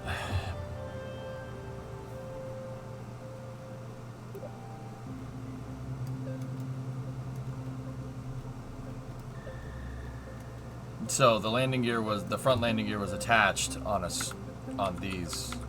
cubic octag, which is weird because the back landing gear is attached on a cubic octag, but it doesn't seem to have a problem.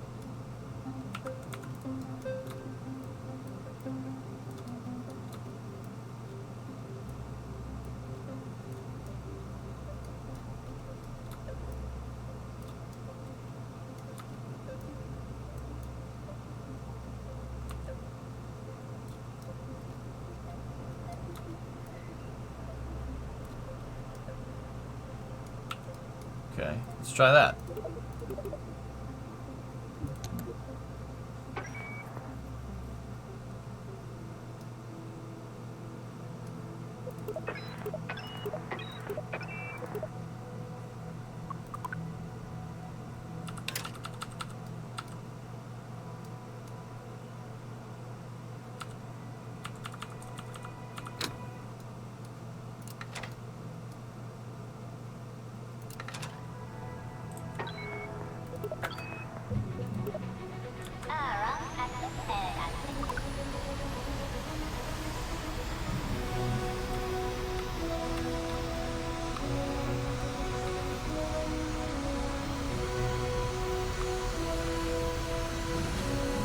Thrust transform is blocked.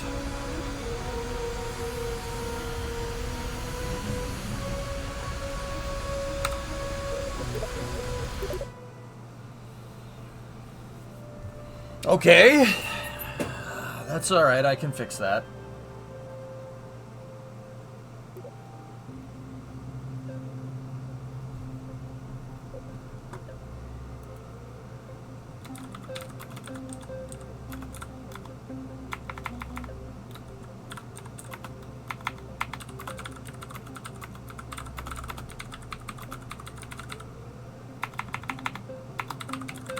Keyboard ASMR.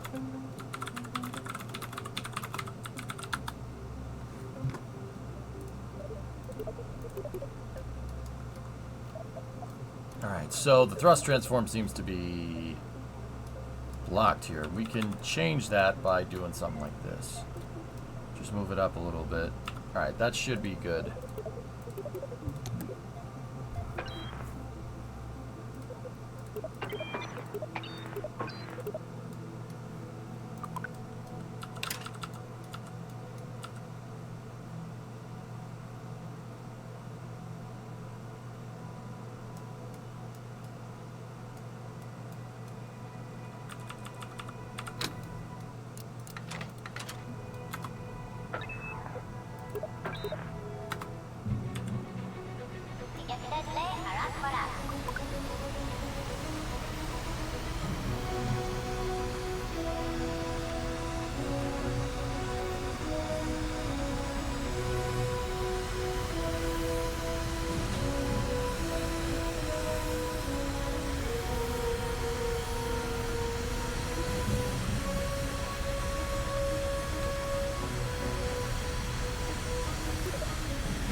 Alright, let's move it well out of the way. Let's see what happens.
Alright, let's see. Now I understand that my ailerons and the flaps are the same thing, and I could make it with another procedural wing. But we'll see if we can deploy the flaps. See what it does.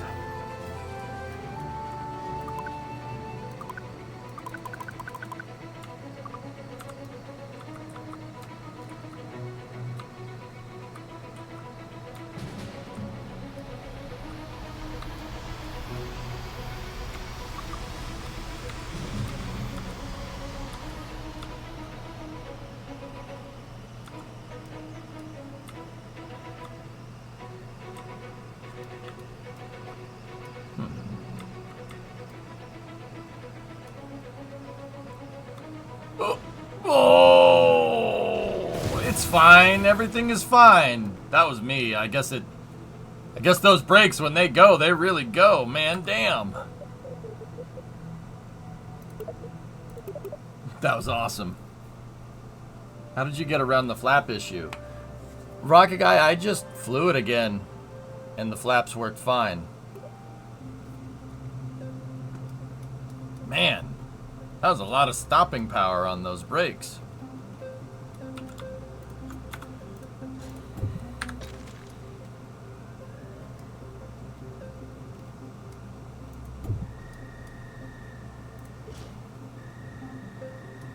It's upside down. Wait, how do I...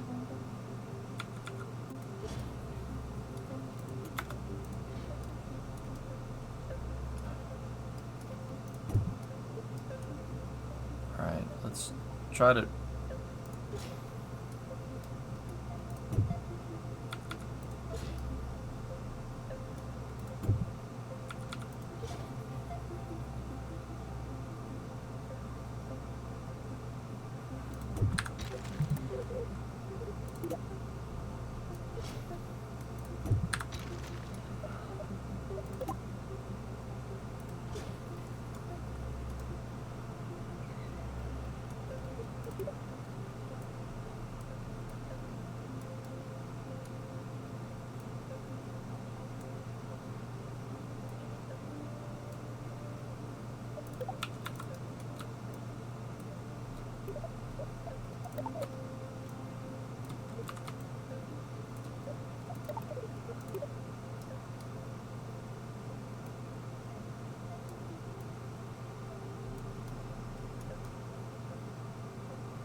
Okay, that'll work. The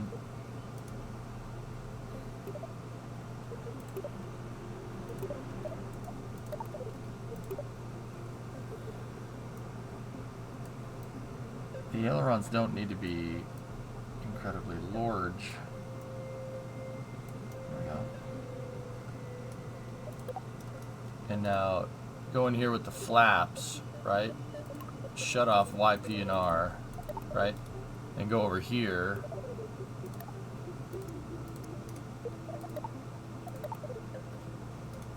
And then go up here, switch this. So that's just pitch.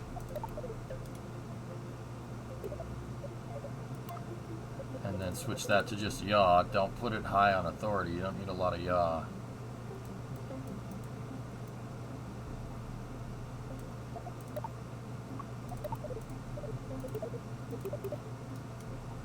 Okay. Alright, let's try this again.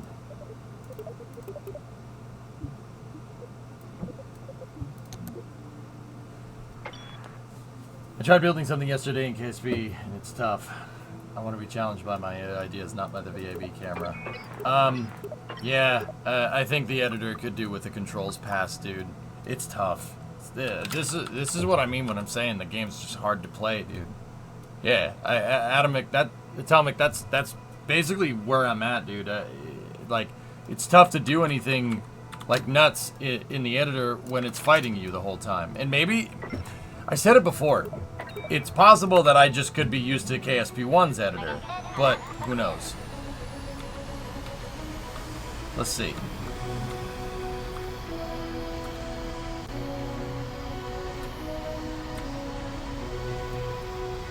Nice.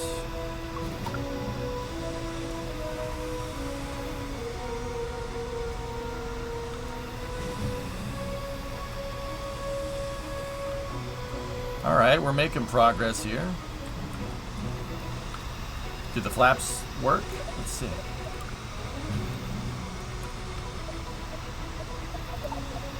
Yeah.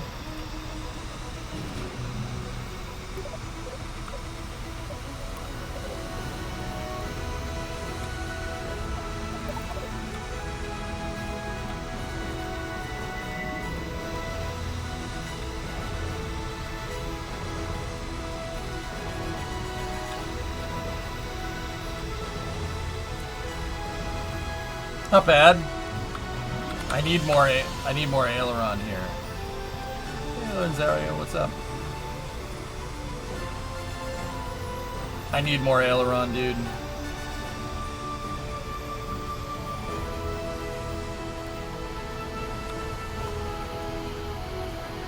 Yeah, see, we are pretty unrecoverable right now.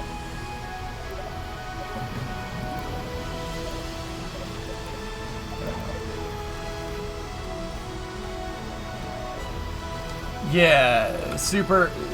It needs the SPH camera controls from KSP1. The two big things, my two main takeaways right now. I don't mind this. This is not bad. The procedural wings and everything make it really, really cool. There's like if I had to single out stuff, there's no absolute snap in the editor. It makes lining parts up extremely difficult. I would really like to have absolute snap. I think that would make it so you could really do the precise stuff. Part of the reason why, if we were doing this build in KSP1, I could probably do a little better than this, with or without procedural wings. Where I'm at is I can't really be precise with this editor. You can't be precise like you can in KSP1. You have because of the camera controls. We would need the KSP1 spaceplane hangar camera controls, dude. That would be good. I honestly would probably want the gizmo controls back the way they were. So 1 is place part, 2 is translate, 3 is rotate. That always came very intuitive because that's how most CAD programs are set up too. CAD works like that usually. I think another thing, yeah, actually those two would make KSP a lot more fun. Or KSP2 a lot more not fun, playable. It would be playable. That's my feedback right now. I really would like absolute snap. It would work so well with those orthographic views. And absolute snap and the camera controls from KSP1, from the SPH particularly. If I had those two, man, oh boy. Because, dude, I'm looking at this Aero sim. I also would really like the Aero windows back. I want the Aero editor. But they said that they took the Aero editor out because it wasn't a polished product, I think. They said they'll replace it with something better. I think that's what they said. I could be wrong. Wow, those are some strong freaking brakes.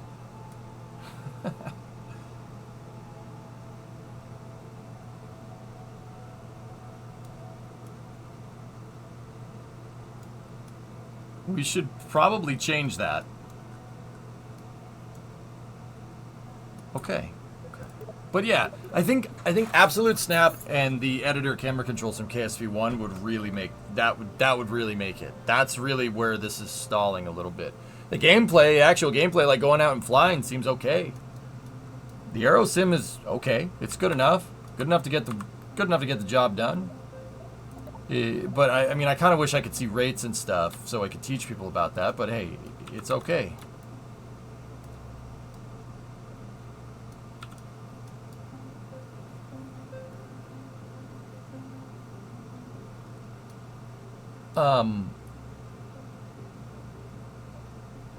Because of the weird camera controls, it's really tough for me to get into the detail that I get into with KSP1. Like, if I wanted to get a shot underneath the wing here, like, watch. Say I was trying to add the flap nacelle thingamajiggers, right? So means we'll put stabilizers underneath the wing, right? So first of all, the way you snap to that wing is not completely straight. It's crooked. See what I'm talking about? Right? And if I try to zoom in on the part to make it straight, there's no absolute snap. I have to eyeball it. See what I'm talking about? We have to eyeball and just hope that that's kind of straight. It's definitely not. And then if I try to fine-tune it by zooming in, right? If I try to fine-tune it by zooming in, if I try to right-hand look, camera zooms back into its origin point, which is somewhere else. This is what I mean. This is really preventing me from being able to do detailed builds in KSP2. That's why I chose the Star Raker project for KSP1. But I'd say, you know, with the procedural wings and everything, this is not bad. It's not bad. Wolfie, yeah, I mean, once again, guys, I don't want to be a dick about it. Being a dick about it is not going to solve anything. That's not going to fix nothing. That's just going to make it worse, right? Like, that, I don't think that's a good idea. I'm wondering if, like, there's a suggestion box. I think there is one on the Discord, but I might, like... I might, you know, I'll go ask around and see if there's a way that I can, you know, not be a jerk about it, but politely suggest stuff. You know, like, the constructive criticism is always favored, especially in the gaming industry, an industry where people are under a lot of pressure. You don't want to be a jerk about things. That's not cool. That's really, really, really, it's a really messed up thing to do, and I'm not doing that. You know? With that being said, I think some suggestions, you know, polite suggestions would be not a bad thing.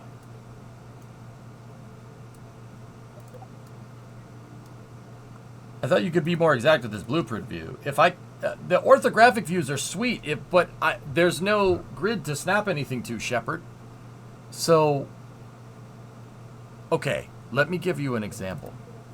Say we're in side view, and just bear with me here. Say I wanted to snap a landing gear right here for when we rotate, right? But say I wanted this landing gear up here somewhere, right? And let's go back into the ortho view, right? Now the orthographic, the camera controls in the ortho views are fantastic. I love these. These are great. My problem with the ortho views is that, say I wanted to place a gear that I wanted to be perfectly parallel with this one, right?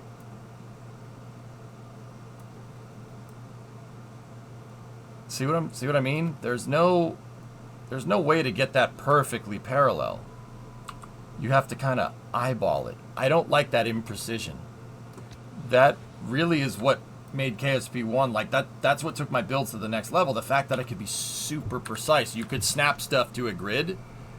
Like, okay, even in the orthographic views, you see the grid? There was an imaginary grid like this in KSP1. There is, and you could snap parts to it. Super freaking useful.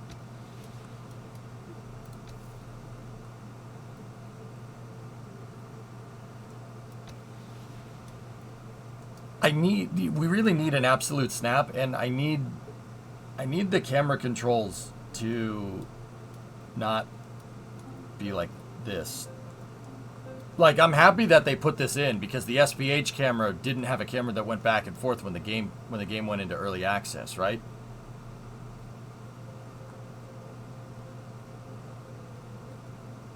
But this, like, once again, I can move the mouse back and forth, but the camera focus point literally follows that line, and that's it. See that line down the center? That's all it'll follow. And even then, I could probably still work with that, but when you hit middle mouse button to focus on a part, which is one of my favorite features, I really like this. Now, say I want to rotate my view around that, it snaps back to origin. See that? That's killing me. It really is killing me. It makes it very difficult. It makes it very difficult to use the editor. That's probably one of the big things that I would suggest. Like, middle mouse button changes the origin point. And that's what I mean about having the KSP1 controls. KSP1 SPH editor controls would be amazing if you could do this. Like, if we had KSP1's editor controls and be able to middle mouse button on parts like this, and with the KSP1 editor controls, this editor would best it pretty much on every level. Yeah, that's my big thing. You can't really get into the fine-tuned nitty-gritty stuff. And now, don't get me wrong, guys. The developers probably have something like this in the works. I'm probably not the only one that notices this, you know? So, once again, it pays to be constructive. Don't be a dick about this. Don't go post crap on the Discord. Don't go giving the developers crap. That's not helping. That doesn't help anything, you know? I threw this together last night to see roughly what I could do in terms of shuttle. What do you think?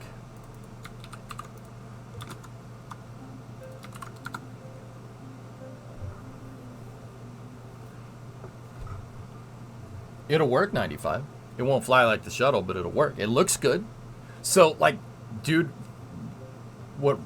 actually, I got this from Rocket Guy. Like, the shuttle,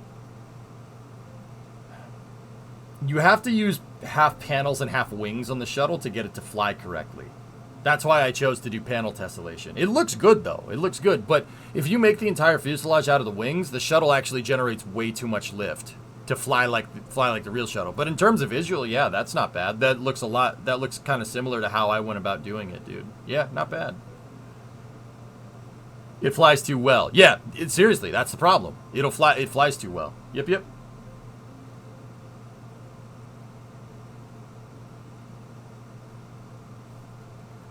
Add time. Okay. But yeah, not bad.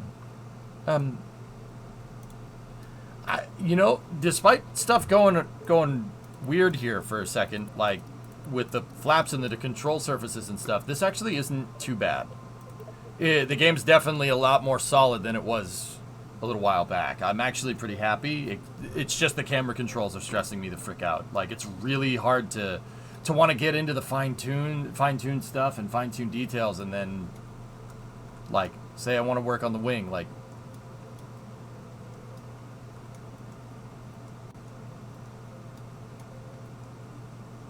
I was just at the wing, and now I tried to rotate my view, and now I'm over here. Other than that, though, yeah, you can do pretty well. I'll redo the front with panels. It needs more drag and dead weight in the front. That's the other reason why, 95, why I use panels for my thermal protection system.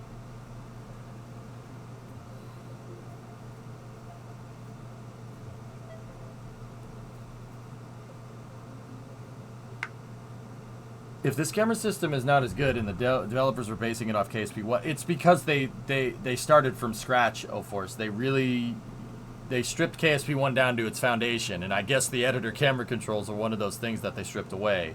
I'm not entirely sure why, but that's not any of my business, man. I'm not a developer, but I'm sure there was a good reason. You know, like you don't like. It's like with planes. There's no stuff that's just willy-nilly. You know, it's not just like, oh yeah, we're good. You know, no, like everything works like this for a reason. Hey, Adam, what's going on?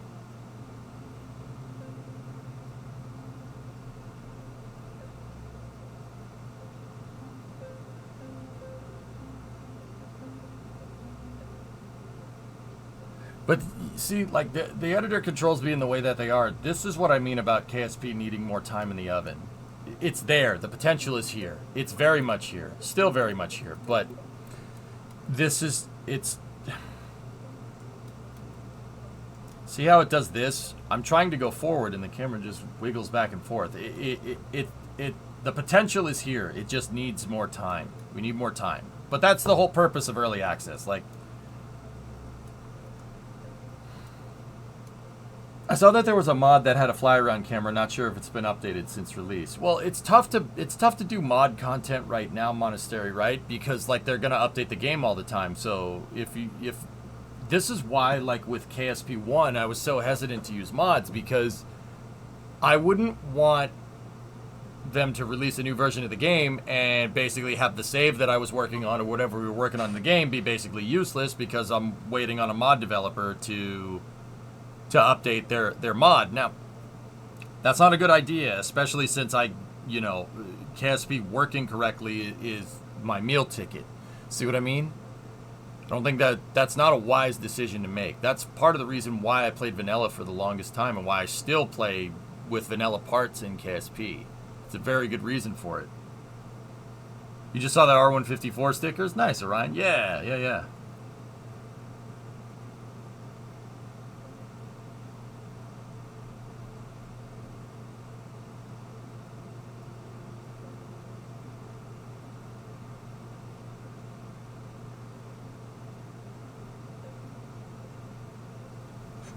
They could add inputs in the right-click menu for coordinates and angles. I would love that, Z-Man. That's something that I really wish they ended up putting into KSP1. A channel box here that has numerical. That would be awesome. I would love that. That would make this infinitely better than KSP1. On a topic of mods, want to check out a parts mod I've been developing for the past few weeks. If you want to post some pictures, Monastery, go ahead. Yeah, sure.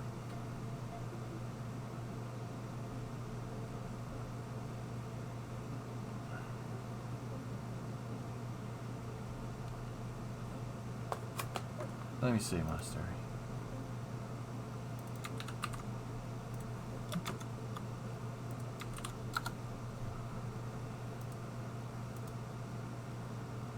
Oh, nice arrow spike. Mark II arrow spike right there. That's cool. Neato burrito, man. Cool. Cool parts. I like that. I like the arrow spike. That's cool. Neat. We're getting a piloted blended wing plane. Jet Zero wins... What is this? That's cool, man. Good job on the modeling. Jet Zero wins $235 million USAF award for piloted blended wing body demonstrator. Oh, cool.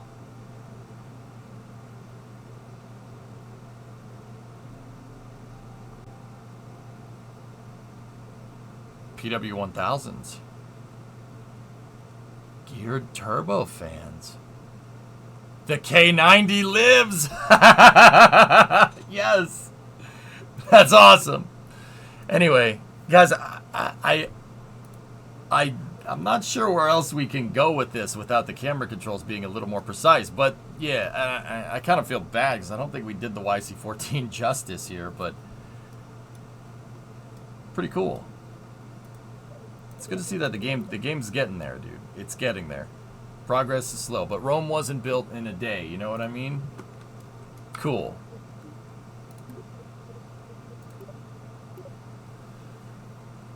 The roof full of windows. Yeah, that would be something, wouldn't it? What a weird looking flight deck, though.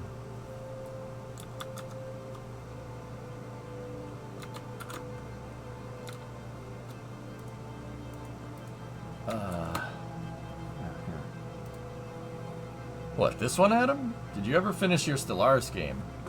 The Italian League? No, never finished it, man. Been lurking, stopping in to say hi. Hey, Doom, what's going on? Does one ever finish Stellaris? Yeah, right.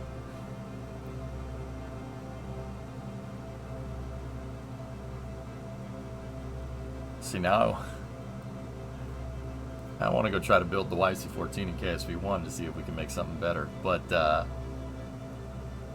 I don't want to have two big plane projects going on, you know. The Arancini Alliance, yeah.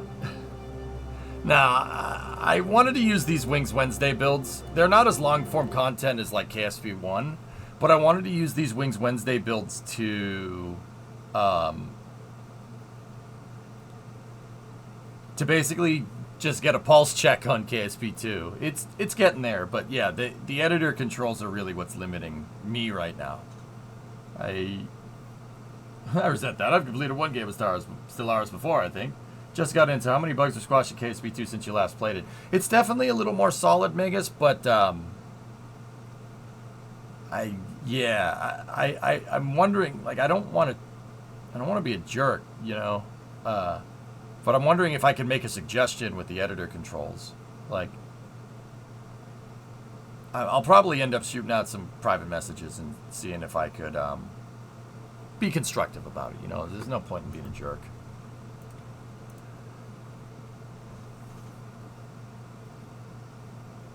Anyway, I was planning on playing Summer Car, guys, after the Starlink launch, which is still a little ways away. So, I don't know. What's the worst they'll say? No? Yeah, I mean, yeah, Element, I'm going to do it. We're going to do it. I think you have the standing to make those suggestions. Yeah, I just want to make sure that I wouldn't be too far out of line, you know? I do want to play Summer Car tonight, but let's see. We can play Satisfactory.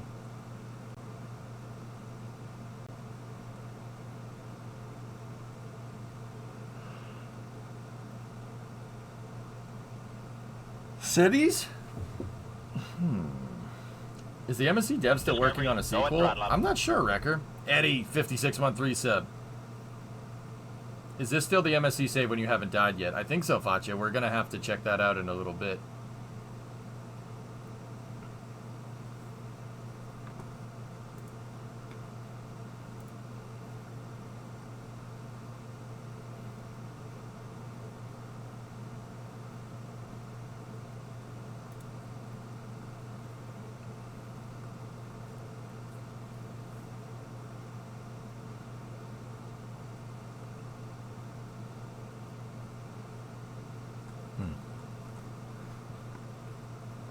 Wow, 20 months without a death. Yeah, it doesn't count, though. I don't think it counts.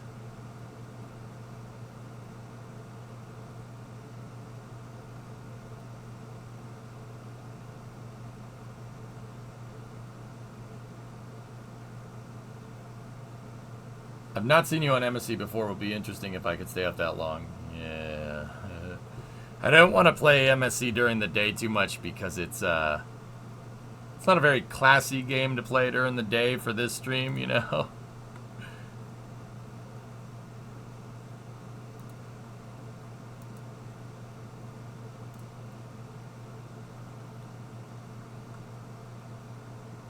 It's perfectly classy. What do you mean?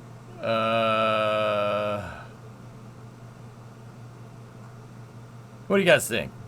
Factory? What do we want? I'm not too much of a CK3 kind of guy, Doom. If I'm gonna play a game like that, I'd love to play Hearts, but people don't. The stream doesn't like Hearts too much. Didn't you already decide you're having an unprofessional day? There's a reason I asked about Stellaris.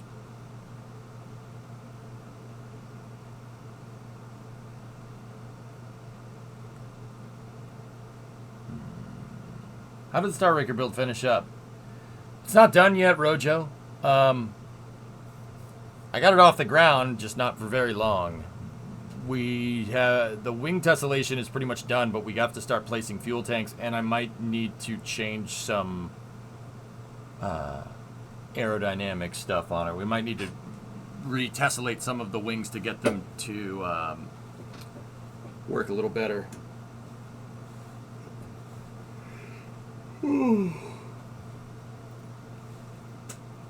Starfield? Give me 2 weeks, second rate, and actually, guys, yeah, don't plan on... I want to play Starfield. I want to play a lot of Starfield. That game looks really, really fun. You guys want me to play Derail?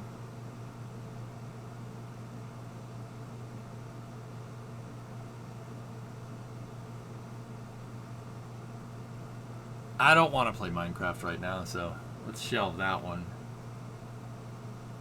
I don't do straw pulls center row, no. I don't. Dyson Sphere Doom is one of those games that if I play it, we're just gonna play the snot out of it, and I'm not sure I want to do that. I think, yeah, we can't play Half-Life. I actually reinstalled Half-Life in anticipation to play it, but the music from the game mutes the VOD for some reason. Anyway, let's see. You know what? I'm kind of like, maybe we should go play Cities.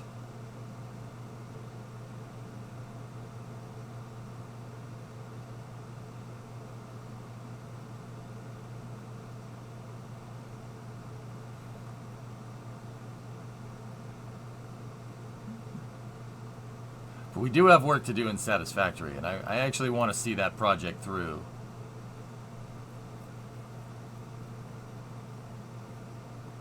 Yeah, Chief, I don't want to mess with trains right now, unless it's trains in Satisfactory. Cities 2 is just around the corner. We could, actually, you know what? Space News probably isn't the worst idea, Hendo. So, you know what? Let's do that. It's 4:18. I actually, yeah, let's do Space News. That's a good idea. Let me get, let me get a video up. I'll take a break and we'll come back for Space News. You already said Satisfactory too many times. You know what to do. There certainly is a lot of good stuff. All the talking points. Yeah. So let me, let's see.